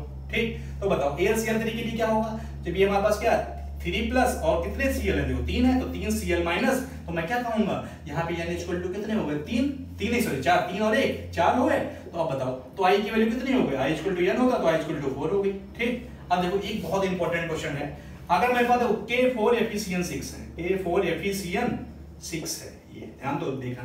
ठीक, ये मेरे पास पोटेशियम फेरोसाइनाइड है। ठीक, अब देखो यहाँ पे है क्या, अब देखो इसके जो मेरे पास देखो ध्यान, ये अंदर ये कोऑर्डिनेशन कंपाउंड का हमारे पास क्या फार्मूला है, कोऑर्डिनेशन कंपाउंड है। ठीक, अब देखो इसके अंदर की चीजों को मैं तोड़ नहीं सकता, अब इसको मैं तोड़ूंगा तो देखो ये वाला इसके ऊपर चला जाएगा और इधर तो 1 ही है, तो मैं क्या कहूंगा देखो यहाँ पे कितना बनेगा 4K बनेगा प्लस क्या बनेगा, देखो ये बनेगा FeCN6 और ये 4 माइनस। तो अब देखो ये अंदर की स्पीशीज कोऑर्डिनेशन कंपाउंड के अंदर के जो कंटेंट है, जो अंदर के हमारे पास क्या है मेटल लिगेंड है, उसको हम ब्रेक डाउन नहीं कर सकते। ठीक, तो याद रखिएगा क्या हमारे पास यहाँ पे क्या नंबर ऑफ आयंस कितने हो गए 3 और 1 4, तो मैं सॉरी 4 और 1 5, तो I इक्वल टू कितना हो जाएगा 5 ना, क्योंकि यहाँ पे n इक्वल टू कितने हैं 5 है, ये तो है, तो मैं सिंपल सी बात है, इसका मतलब यहाँ पे देख कैसे लगेगा 4 इसके 6 इसके ये, लेकिन अंदर वाले को हम तोड़ नहीं पाएंगे, तो K4FeCN6 में टोटल नंबर ऑफ आयंस कितने हो गए हमारे पास 5 हो गए। ठीक, तो I की वैल्यू हमें पता है n के बराबर होती है, तो यहाँ पे बॉन्ड का फैक्टर कितना हो जाएगा 5 हो जाएगा। तो ये तो हमारे पास किसके लिए है, डिसोसिएशन के केस फर्स्ट में क्या था, अगर हमारे पास क्या है, अगर हमारे पास इलेक्ट्रोलाइट कैसा है, ठीक सॉरी क्या नाम, हमारे पास जो नॉन वोलेटाइल सॉल्यूट ऐड कर रहे हैं वो स्ट्रॉन्ग है, अगर तब की बात हम कर रहे हैं। ठीक, अब देखो अगला पॉइंट, ठीक केस सेकंड में देखते हैं, देखो केस सेकंड में हम बात कर लेते हैं। ठीक, तो तुम यहां से याद है कि यहां से I की वैल्यू निकाल के अपने उस फार्मूले में पुट कर लेना, वहां तुमसे बॉइलिंग पॉइंट मेल्टिंग पॉइंट और पूछेगा। ठीक, और कभी कभी तुम्हें जैसे मान लेते हैं, देखो जैसे मान लेते हैं कभी कभी हमारे पास BaCl2 है। ठीक, अगर तुमको इसका क्या है बॉन्ड ऑफ फैक्टर नहीं दिया है तो तुम्हारा बॉन्ड ऑफ फैक्टर इसका कितना आ जाएगा 2 ये और 3 आ जाएगा, लेकिन कभी कभी बुक में दिया रहता है, वो क्वेश्चन देगा कहेगा इसका बॉन्ड ऑफ फैक्टर I इतना है, तो आप उतना रखेंगे। ठीक, अगर नहीं गिवन है तो आप स्ट्रॉन्ग इलेक्ट्रोलाइट के लिए 3 रख देंगे, अगर गिवन है तो उसी को यूज करेंगे आप। ठीक, अब देखिए केस सेकंड में क्या है, देखिए केस सेकंड में मान लो डिसोसिएशन ही हो रहा है, ध्यान दीजिए डिसोसिएशन ही हो रहा है। ठीक, लेकिन हमारे पास अब क्या है, कोई वीक इलेक्ट्रोलाइट है, क्या है वीक इलेक्ट्रोलाइट है, हमारे पास क्या है, हमारे पास एक क्या है जो नॉन वोलेटाइल सॉल्यूट है, नॉन वोलेटाइल क्या है सॉल्यूट है, एक नॉन वोलेटाइल सॉल्यूट इज कैसा, हमारे पास वीक इलेक्ट्रोलाइट हो, वीक इलेक्ट्रोलाइट है, ध्यान दीजिए वीक इलेक्ट्रोलाइट। ठीक, वीक इलेक्ट्रोलाइट का मतलब क्या हुआ, या तो वो वीक क्या होगा एसिड होगा, ठीक, या वीक बेस होगा। ठीक, अब हमको ये पता है कि वीक एसिड और बेस में क्या आएगा, देखो जैसे वीक एसिड में जितने भी ऑर्गेनिक एसिड होते हैं सारे के सारे मोस्टली क्या होते हैं वीक होते हैं, जैसे कि एसिटिक एसिड हो गया CH3COOH, ठीक, फॉर्मिक एसिड हो गया HCOH, ऐसे जितने भी एसिड ऑर्गेनिक है सारे के सारे वीक होते हैं। ठीक, और वीक बेस में जैसे हमारे पास देखिए अमोनियम हाइड्रोक्साइड हो गए, ठीक, ऑर्गेनिक एसिड बेस सारे के सारे वीक ही होते हैं। ठीक, अब देखिए क्या, अब देखिए अगर हमसे उससे पूछे कि इसके लिए I की वैल्यू निकालो, मान लो इसी से रिलेटेड कोई प्रॉब्लम आ गई और हमसे पूछ रहा है कि I की वैल्यू बताइए क्या होगी। ठीक, अब देखिए ध्यान दीजिएगा क्या, देखिए मान ले रहे हैं मेरे पास क्या है एसिटिक एसिड है CH3COOH है, ध्यान दीजिएगा। ठीक, अब ध्यान दीजिए ये वीक इलेक्ट्रोलाइट है, और अगर वीक इलेक्ट्रोलाइट है तो इसके लिए 100% टूटेगा ही नहीं, मतलब क्या है अगर तुम इसके 100 मॉलिक्यूल डालोगे तो 100 में से क्या होता है 10 टूट जाए, 20 टूट जाए, 30 टूट जाए, लेकिन कभी भी इसको 100% डिसोसिएट ही नहीं होगा। ठीक, तो अगर 100% डिसोसिएट ही नहीं होगा तभी मैं इसको वीक इलेक्ट्रोलाइट कह रहा हूं। ठीक, और अगर हमारे पास 100% डिसोसिएट नहीं हो रहा है तो इसकी रिएक्शन कैसी हो जाएगी CH3COO माइनस और H+। यहां ध्यान दीजिएगा, यहां क्या है, यहां पे ठीक, यहां पे क्या है CH3COOH+ हमारे पास है, ध्यान दीजिएगा। ठीक, यहां पे N इक्वल टू तो 2 हैं, n इक्वल टू 2 है, लेकिन यहां पे क्या है, अल्फा इक्वल टू 100% नहीं है। n हमारे पास n तो है, कितने हैं, n इक्वल टू हमारे पास 2 है, यहाँ पे 2 हमारे पास क्या है, अगर एक मॉलिक्यूल टूट रहा है तो 2 हमारे पास क्या है, मोल बन रहा है, 2 आयंस बन रहे हैं, तो n इक्वल टू 2 है, लेकिन यहाँ पे अल्फा 100% नहीं है, क्योंकि मैंने कहा अगर 100 मॉलिक्यूल लोगे तो 100 में से 20 या 30 ही टूटेंगे, 100 के 100 कभी भी नहीं टूटेंगे। तो जब 100 के 100 टूट नहीं रहे हैं तो याद रखिए इसके लिए आई मतलब वीक इलेक्ट्रोलाइट के लिए, एसिटिक एसिड इनके लिए कभी भी आई इक्वल टू n नहीं होगा, याद रखिएगा। मतलब वॉट ऑफ फैक्टर इसका कभी भी 2 नहीं आएगा, वो 2 से कम ही आएगा। पॉइंट समझ में आ गया होगा, ठीक, 2 से कम ही आएगा, ठीक। अब ध्यान दीजिए, ये तो ये हो गया कंडीशन, ये हमारे पास डिसोसिएशन की हो गई, ठीक, कि मेरे पास क्या है, अगर वीक इलेक्ट्रोलाइट हुआ, इसमें देख लीजिएगा एसिटिक और न्यूमेरिकल जो आते हैं, एसिटिक एसिड, फॉर्मिक एसिड या इसी से रिलेटेड आते हैं। और अगर हम क्या करते हैं 10+2 में देखें तो मोस्टली क्या है, एसिटिक एसिड से ही न्यूमेरिकल आते हैं। तो याद रखिएगा एसिटिक एसिड हमारे पास वीक इलेक्ट्रोलाइट है, वीक एसिड होता है, ठीक। इसके लिए जो आई होता है वो n के बराबर नहीं होता है, तो इसका मतलब आई की वैल्यू 2 नहीं होगी, 2 से कम होगी, ठीक। पॉइंट समझ में आया। तो अगर हमें इसकी वैल्यू निकालनी है आई की, तो हमें क्या हुआ होगा, सबूत गिवन होगा। इस फार्मूले में हम क्या रखेंगे, हमारे पास क्या, alpha equal to I minus 1 upon n minus 1, ये सारी वैल्यू, n की वैल्यू तुम यहां से निकाल लोगे 2 हो गई, ठीक।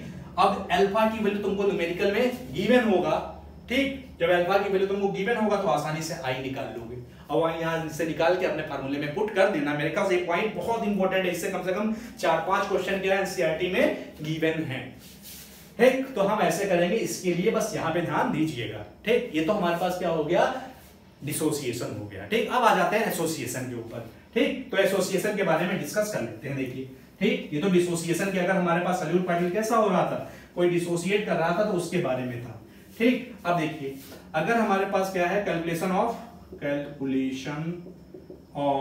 क्या, आई, किसके लिए, फॉर एसोसिएशन के लिए, एसोसिएशन के लिए क्या होगा, ठीक। अगर हमारे पास क्या है, अगर कोई नॉन वोलेटाइल पार्टिकल, मैं थोड़ा एग्जांपल लेके बता रहा हूं, देखो क्या आता है इसमें, कि इसमें मान लो ये तुम नॉन वोलेटाइल सॉलिड पार्टिकल मान लो 4 मिला, 1 2 3 4 मिला, ठीक।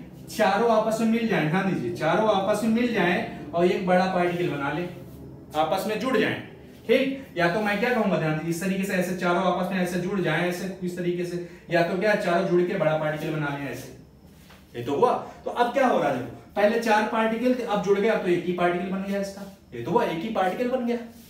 तो अब बताओ क्या हुआ, इसका मतलब पहले पार्टिकल ज्यादा थे, अब पार्टिकल कम हो गए। तो इसका मतलब जब एसोसिएशन होगा तो पार्टिकल आपस में अटैच हो जाएंगे, जुड़ जाएंगे, और जुड़ जाएंगे तो इसका मतलब क्या हुआ, हमारे पास number of solute particle decrease कर गए, number of solute particle decrease करे। तो इसका मतलब क्या होता है, ड्यूरिंग क्या हुआ, एसोसिएशन, ड्यूरिंग एसोसिएशन क्या होगा हमारे पास, देखिए, ड्यूरिंग एसोसिएशन क्या होगा, नंबर ऑफ, ध्यान दीजिए पहली बात, नंबर ऑफ क्या है, पार्टिकल्स, नंबर ऑफ पार्टिकल्स, या मैं कहूं सॉल्यूट पार्टिकल्स क्या होंगे, डिक्रीज होंगे। अगर डिक्रीज हो गए, ध्यान दीजिए, अगर सॉल्यूट पार्टिकल ही डिक्रीज कर गए तो कोलिगेटिव प्रॉपर्टी हमने जो 4 पढ़ी है सारी की सारी कम हो जाएंगी। मतलब तुमसे ऐसे क्वेश्चन पूछेगा कि मैंने क्या किया, उसमें कोई सब्सटेंस ऐसा ऐड किया, उसमें एसोसिएशन हो गया, तो बताओ उसका एलिवेशन ऑफ बॉइलिंग पॉइंट क्या होगा, कम होगा कि ज्यादा होगा। तो याद रखिएगा, जब एसोसिएशन हो जाएगा तो उसका एलिवेशन ऑफ बॉइलिंग पॉइंट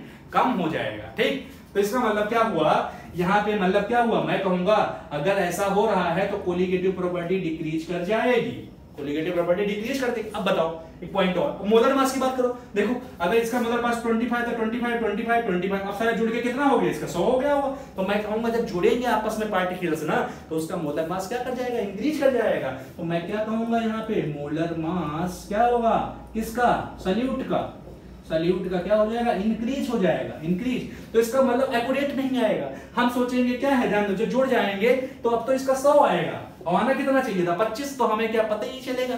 तो इसका मतलब क्या, इसको करेक्ट करने के लिए ना, इसको करेक्ट करने के लिए हमें क्या चाहिए, हमें अगर पता है कि कितना एसोसिएट हुआ है, कितना एसोसिएट अगर हुआ है, अगर हमको ये पता चल जाए तो हम क्या करेंगे, हम करेक्ट मोलर मास निकाल सकते हैं।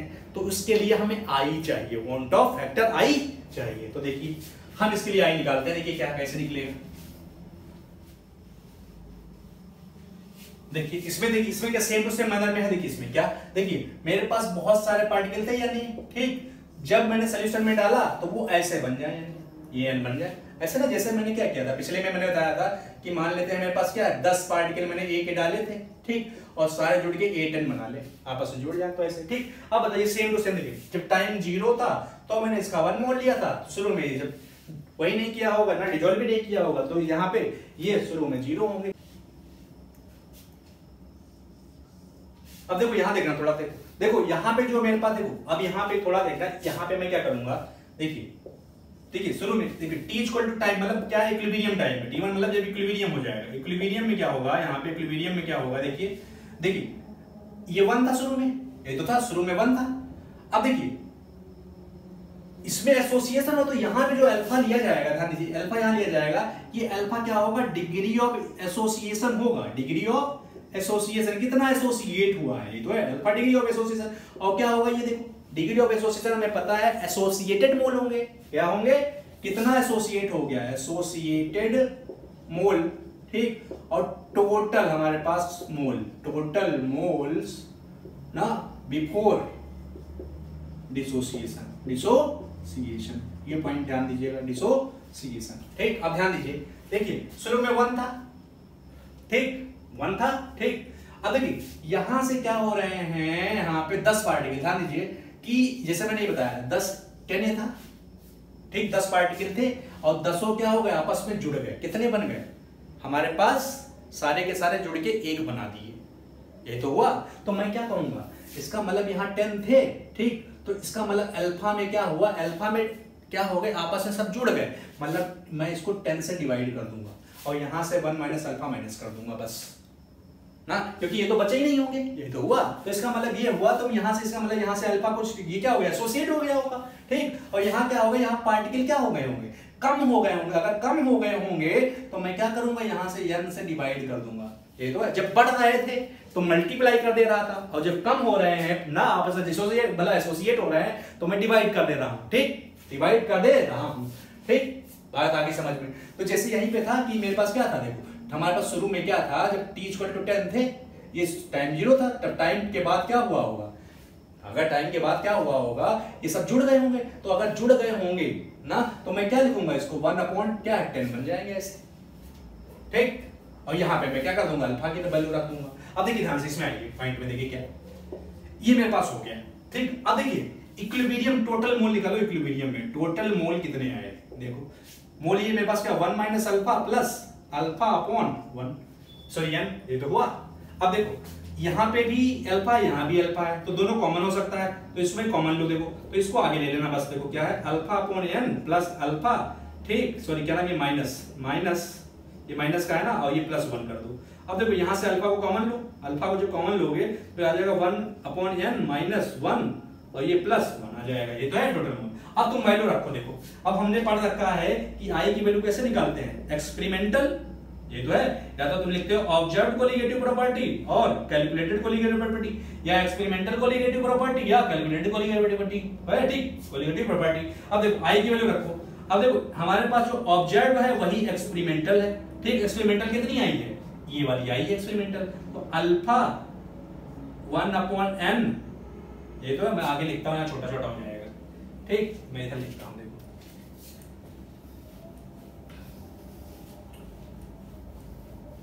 देखो आई इक्वल टू क्या हो जाएगा, आई इक्वल टू यहाँ पे ऑब्जर्व में क्या लिखोगे, ये वाली है ना ऑब्जर्व, सॉरी क्या ऑब्जर्व कोलिगेटिव प्रॉपर्टी मतलब क्या एक्सपेरिमेंटल, तो ये लिखोगे अल्फा, ठीक, ये आ जाएगा 1/n माइनस 1 और ये प्लस 1, ये तो अपॉन क्या है।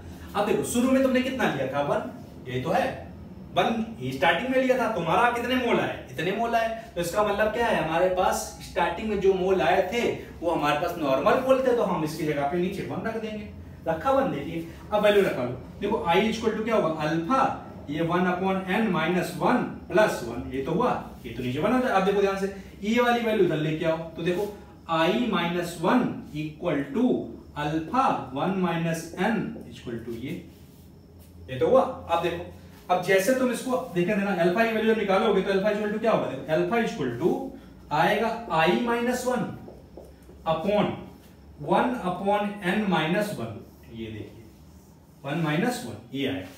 ठीक, अब देखिए डिसोसिएशन में जो हम पढ़ रहे थे, याद रखो जब डिसोसिएशन में पढ़ रहे थे तो देखो अल्फा इक्वल टू क्या आ रहा था, i minus 1 upon n minus 1 बस। तो इसका मतलब डिसोसिएशन और एसोसिएशन का फार्मूला बहुत आसान है ना, अगर एक का याद हो गया तो n की जगह 1 अपॉन n कर दो, बस हो गया। तो इसका मतलब 10 प्लस 2 में जो बच्चे हैं वो सिर्फ और सिर्फ फार्मूला लर्न कर लें सीधे सीधे, क्योंकि इसी से रिलेटेड सीधे तो क्वेश्चन आ जाएगा ना। तो इसका मतलब क्या, अगर हमारे पास क्या है, अगर एसोसिएशन हो रहा है तो उसकी i की वैल्यू अगर निकालनी है तो हम इस वाले फार्मूले का यूज करेंगे। ठीक, और अगर हमारे पास ये हमारे पास डिसोसिएशन के लिए है ना, डिसोसिएशन के लिए उठाया था। ठीक, तो ये तो हमारे पास क्या है, हमारे पास अगर ऐसा हो रहा है तो इस तरीके से यूज करेंगे। ठीक, अब इसमें भी हम दो केस देख लेते हैं। देखिए दो केस हम बना के देख लेते हैं कि अगर मान लो कभी कभी 100% हो जाएगा एसोसिएशन और कभी कभी 100% डिसोसिएशन नहीं होगा, तब हम क्या करेंगे। ठीक, तब हम क्या करेंगे। ठीक, अब मैं इसको मिटा दे रहा हूं। देखिए देखो केस फर्स्ट में, देखो केस फर्स्ट में, देखो केस फर्स्ट में, देखो क्या है केस फर्स्ट में। देखो अगर मेरे पास नॉन वोलेटाइल 100% एसोसिएट हो जाए ना, एक क्या है मेरे पास, देखो नॉन वोलेटाइल सॉल्यूट क्या हो, इज 100% एसोसिएट हो जाए, एसोसिएटेड। ठीक, ठीक, तब क्या होगा, देखो क्या, तब क्या होगा। देखो अगर 100% हुआ तो इसका मतलब क्या, इसका अल्फा कितना 100% हो गया, 100% हो गया। तो इसके लिए क्या होगा, देखो जैसे देखो हमने भी पढ़ा है कि एसोसिएशन के लिए क्या होता है, i की वैल्यू कैसे निकालते हैं, i इक्वल टू क्या है, i माइनस 1, ध्यान दीजिए, सॉरी क्या नाम, i minus 1 upon 1 upon n minus 1, यही तो फार्मूला पढ़ा है। ठीक, अब कह रहा है अल्फा अगर मतलब क्या 100% एसोसिएशन हुआ, अगर 100% हुआ तो अल्फा इक्वल टू क्या लिखोगे, 100 अपॉन 100, तो मैं क्या लिखूंगा 1 आ जाएगा। तो देखो यहाँ पे अल्फा इक्वल टू क्या हो जाएगा, 100 अपॉन 100 इक्वल टू यहाँ पे i minus 1 upon 1 upon n minus 1, तो ये कट जाएगा तो ये 1 आ जाएगा। तो जैसे 1 आएगा तो मैं लिखूंगा i minus 1 upon n minus 1, इसको इधर ले आओ, देखो इसको इधर ले आओ तो क्या आएगा, देखो इसको 1 अपॉन n, ठीक, माइनस 1 इक्वल टू देखो i माइनस 1, अब 1 1 कैंसिल हो जाएगा, तो मैं क्या कहूंगा i इक्वल टू क्या आ गया, 1 अपॉन n आ गया, ये दो आ गया, i equal to 1 upon n आ गया। ठीक, अब देखो अगर मान ले रहे हैं जैसे, ठीक, अब ध्यान दीजिए इसी में पूछा जाता है क्या, ठीक, वो तुमसे पूछेगा कि मान लेते हैं इफ डाइमर बन गया, ध्यान दीजिए डाइमर एग्जांपल में देखिए, इफ डाइमर का मतलब है कि अगर दो पार्टिकल थे और दोनों पार्टिकल इस तरीके से जुड़ गए, ठीक, दोनों पार्टिकल जुड़ गए तो i की वैल्यू बताइए क्या होगी, i की वैल्यू क्या होगी। और हमको पता है जब इसका मतलब दो पार्टिकल आपस में जुड़े हैं तो n की वैल्यू कितनी होगी, n की वैल्यू तो हमारे पास कितनी हो गई, 2 हो गई, n की वैल्यू 2 हो गई। ये तो अब पूरे को इसका मतलब दो पार्टिकल दोनों 100% जुड़ गए, 100% अगर जुड़ गए हैं तो उसके लिए हमने पढ़ रखा है कि कभी 100% जुड़ेंगे तो वहां पे i इक्वल टू क्या आएगा, 1 अपॉन n आएगा, ये तो आएगा। तो अब बताओ डाइमर के लिए i इक्वल टू क्या हो गया, n की वैल्यू 2, अगर n की वैल्यू 2 हो गई, देखो ये दो पार्टिकल तो थे, दोनों जुड़े थे, तो मैं कहूंगा क्या 1 अपॉन 2, मतलब i की वैल्यू यहाँ पे 1 अपॉन 2 हो गई है। बात समझ में आ गई होगी। ठीक, अब सेम टू सेम कंडीशन अगर ट्राइमर होता तब क्या होता, मतलब अगर हमारे पास यहाँ पे जो पार्टिकल हम इसमें ऐड कर रहे हैं वो 3 पार्टिकल मिला के आपस में क्या हो जाते, 3 पार्टिकल अगर हमारे पास जैसे क्या है, अगर फॉर ट्राइमर जैसे एग्जांपल हो गया, जैसे ट्राइमर के लिए क्या करोगे, ट्राइमर के लिए क्या करोगे, ध्यान दीजिए ट्राइमर के लिए क्या होगा, देखिए ट्राइमर के लिए जैसे एक 3 पार्टिकल हमने ऐड किए थे, ठीक, या तो हमारे पास 3 हमारे पास इस तरीके से ऐड किए और तीनों आपस में ऐसे क्या है मिल जाए, या हमारे पास A3 बना ले, तो देखो तो इसका मतलब 3 पार्टिकल मिले थे तो इसका मतलब n की वैल्यू कितनी थी, 3 थी, तो i की वैल्यू कितनी होगी, जब हमारे पास 100% क्या है जुड़ गए हैं तो i इक्वल टू भी हमने पढ़ा 1 इक्वल टू n, तो मैं कहूंगा i इक्वल टू 1/3 हो गया ट्राइमर में। ठीक, ट्राइमर में। ठीक, अब एक क्वेश्चन बहुत इंपॉर्टेंट है, मैं वो डिस्कस करने जा रहा हूं, जैसे क्या है मेरे पास, देखिए हम कुछ एग्जांपल देख लेते हैं और कुछ इंटरेस्टिंग एग्जांपल है, बहुत इंपॉर्टेंट एग्जांपल्स हैं। जैसे देखिए क्या, जैसे देखिए बहुत इंपॉर्टेंट, देखिए क्या क्वेश्चन न्यूमेरिकल पूछे जाते हैं, ठीक, उसमें ठीक कंपटीशन में खूब पूछे जाते हैं। देखिए क्या, अब तुमसे क्या आएगा, मेरे पास एसिटिक एसिड है CH3COOH है, CH3COOH है, ठीक, जब तुम इसका मोलर मास निकालोगे तो 60 आता है, कितना आता है 60। तो कहेगा कि अगर हमारे पास एसिटिक एसिड है एसिटिक एसिड है, अगर तुम्हें क्या करना है, एसिटिक एसिड का मोलर मास कैलकुलेट करना है किसी कोलिगेटिव प्रॉपर्टी को, ये कोलिगेटिव प्रॉपर्टी ले लो, ठीक। अगर तुम क्या करो, किसी कोलिगेटिव प्रॉपर्टी से एसिटिक एसिड का मोलर मास निकालोगे तो कितना आएगा, तो तुम जनरली यहाँ पे क्या है कैलकुलेट करोगे तो 60 आएगा। लेकिन एक्चुअल में क्या होता है, अगर तुमने किसी भी कोलिगेटिव प्रॉपर्टी, हमारे जो 4 कोलिगेटिव प्रॉपर्टी पढ़ी हैं, ठीक, तो याद रखिएगा कभी भी अगर उस कोलिगेटिव प्रॉपर्टी से क्या है आप निकालेंगे तो उसका मोलर मास क्या आएगा, 120 आएगा। कितना, 120 आएगा। क्वेश्चन दिमाग में बैठा लेना कि अगर तुमने क्या है नॉर्मल कोलिगेटिव प्रॉपर्टी से अगर एसिटिक एसिड का, ठीक, अगर मोलर मास निकाला तो क्या हो जाएगा, 120। 120 का मतलब क्या हुआ, ध्यान दो, इसका मतलब कि जैसे तुम सॉल्यूशन में डाले हो इसको, तो ये 2 एसिटिक एसिड आपस में जुड़ गए होंगे, तभी तो 120 आ रहा है। तो कैसे जुड़ते हैं, देखो, जैसे तुम इसको क्या है सॉल्यूशन बनाओगे तो एसिटिक एसिड इस तरीके से, देखो CH3, C, ये O और ये O, ये एक ऐसे आ गया। दूसरा मॉलिक्यूल देखो कैसे आता है, ये CH3, ये C हो गया, ये O हो गया, ये H हो गया और ये डबल बॉन्ड O। ये क्या करते हैं हमारे पास, देखिए ये हमारे पास इंटरमोलिकुलर हाइड्रोजन बॉन्डिंग बना लेते हैं। ध्यान दीजिए, एक एसिडिक मॉलिक्यूल ये है, एक एसिडिक एसिड का मॉलिक्यूल ये है, तो ये क्या बना लेते हैं, डाइमर बना लेते हैं। ध्यान दीजिए, डाइमर बना लेते हैं। डाइमर बना लेंगे तो इसका मतलब क्या, अगर मैं यहाँ पे I की वैल्यू निकालूं, I की वैल्यू, तो मुझे पता है यहाँ पे 1/2 हो जाती है, यही तो होगी, क्योंकि यहाँ पे 2 पार्टिकल आपस में जुड़ गए, तो इसका I की वैल्यू यहाँ पे 2 है। अब इसका मोलर मास इसीलिए तो कितना आ रहा है, 120 आ रहा है।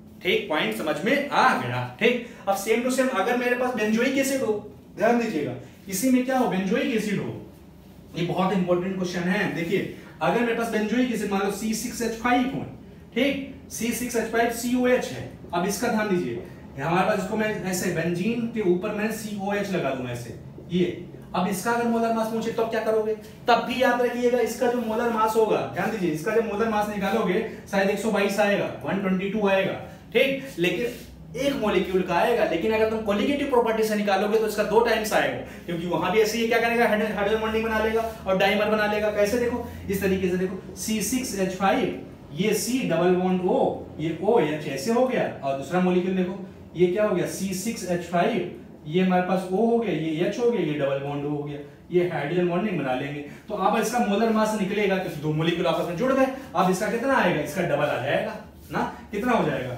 442, मतलब 244 इसका मोलर मास आएगा। अब I की वैल्यू अगर तुमसे पूछेगा तो कितना हो जाएगा, 1/2 आ जाएगा, क्योंकि 2 मॉलिक्यूल आपस में जुड़ जाते हैं, यही तो है, ठीक। ये तो पॉइंट ये हो गया। अगर हमारे पास 100% क्या हो रहा है, 100% अगर हो रहा है तो हमने ये पढ़ लिया कि अगर 100% एसोसिएशन हो रहा है तो उसके केस में I इक्वल टू क्या आ जाता है, 1/n आ जाता है। तो हमने ये इस तरीके से पढ़ लिया, ठीक। अब देखो केस सेकेंड, 10 सेकेंड केस देखो, केस सेकेंड में देखिए, केस सेकेंड में क्या है, देखिए केस सेकेंड में अगर हमारे पास क्या है, इफ क्या है, नॉन वोलेटाइल सल्यूट, सल्यूट क्या है, if non volatile solute is क्या है, if non volatile solute is not 100%, is not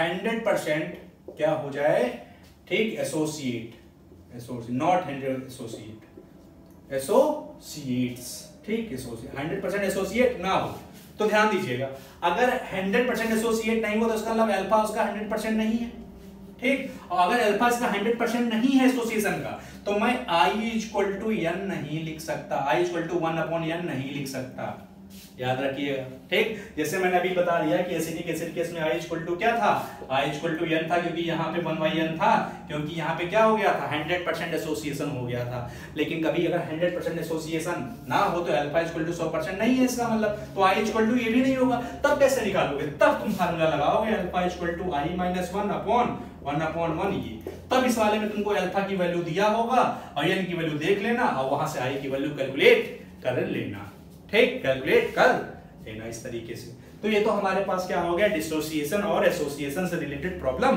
हो गई है, ठीक। अब देखो एक पॉइंट और है लास्ट में बचता, उसको भी हम देख लेते हैं। देखिए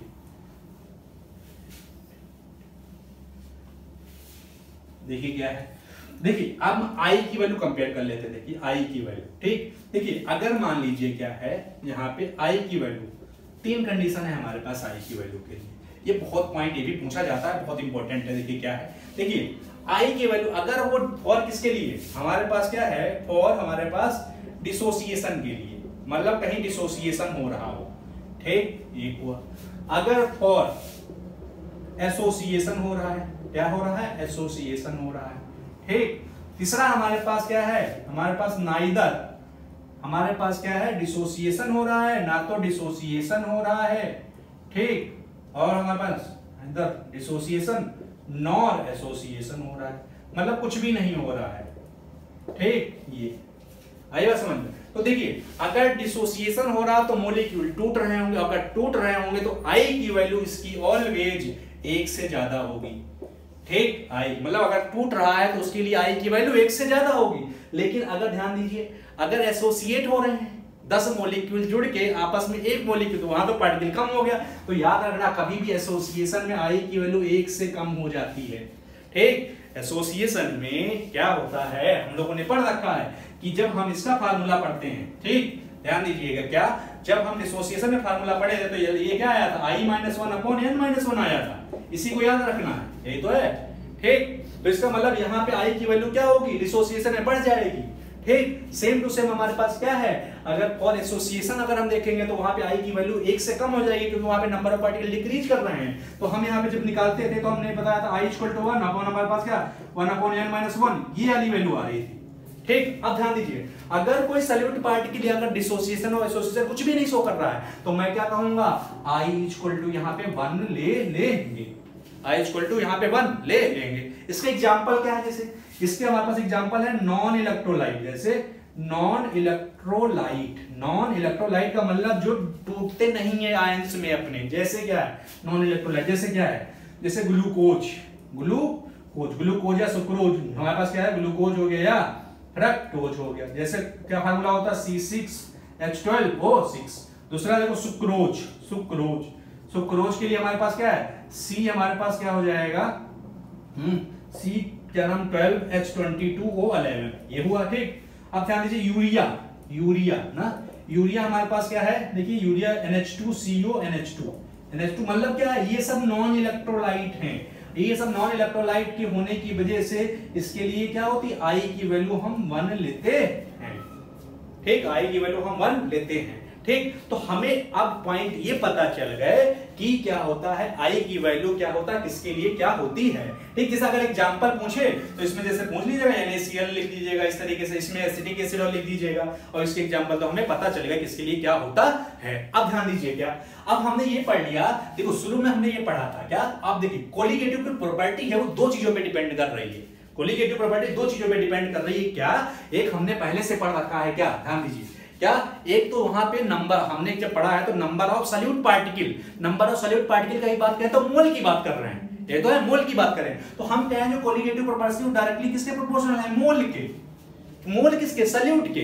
भैया जितने ज्यादा मोल होंगे उतने ज्यादा आयंस होंगे ना, तो मैं कहूंगा क्या, सिंपल सी बात है, n पे डिपेंड करेगी। दूसरा आई पे डिपेंड करती है, ध्यान दीजिए, इसका मतलब colligative property number of solute particle पे डिपेंड कर रही है, और मेरे पास क्या है, सॉरी क्या, नंबर ऑफ मोल्स, ये मोल्स हैं, मोल्स किसके, ये मेरे पास मोल्स ऑफ सॉल्यूट पार्टिकल है, और ये आई वांट ऑफ फैक्टर, तो कोलिगेटिव प्रॉपर्टी 2 चीजों पे, मोल्स ऑफ सॉल्यूट पार्टिकल पे और वांट ऑफ फैक्टर पे डिपेंड कर रही है। तो इसी से रिलेटेड हम अगले लेक्चर पे क्या करेंगे, कुछ प्रॉब्लम्स देखेंगे, ठीक। हमारे पास कुछ कभी कभी क्या बहुत सारे दे देता है, किसी का बॉइलिंग पॉइंट हमारे पास पूछता है, पेपर प्रेशर पूछ लेता है इसी से रिलेटेड, ठीक। तो अब ये हमारे पास जो थ्योरी पार्ट था ये आज क्या हो गया है, खत्म हो गया है, ठीक। अब इसके बाद हम लोग 1-2 लेक्चर जो देख लेंगे वो न्यूमेरिकल्स के बारे में डिस्कस कर लेंगे, ठीक। तो आज के लिए बस इतना ही।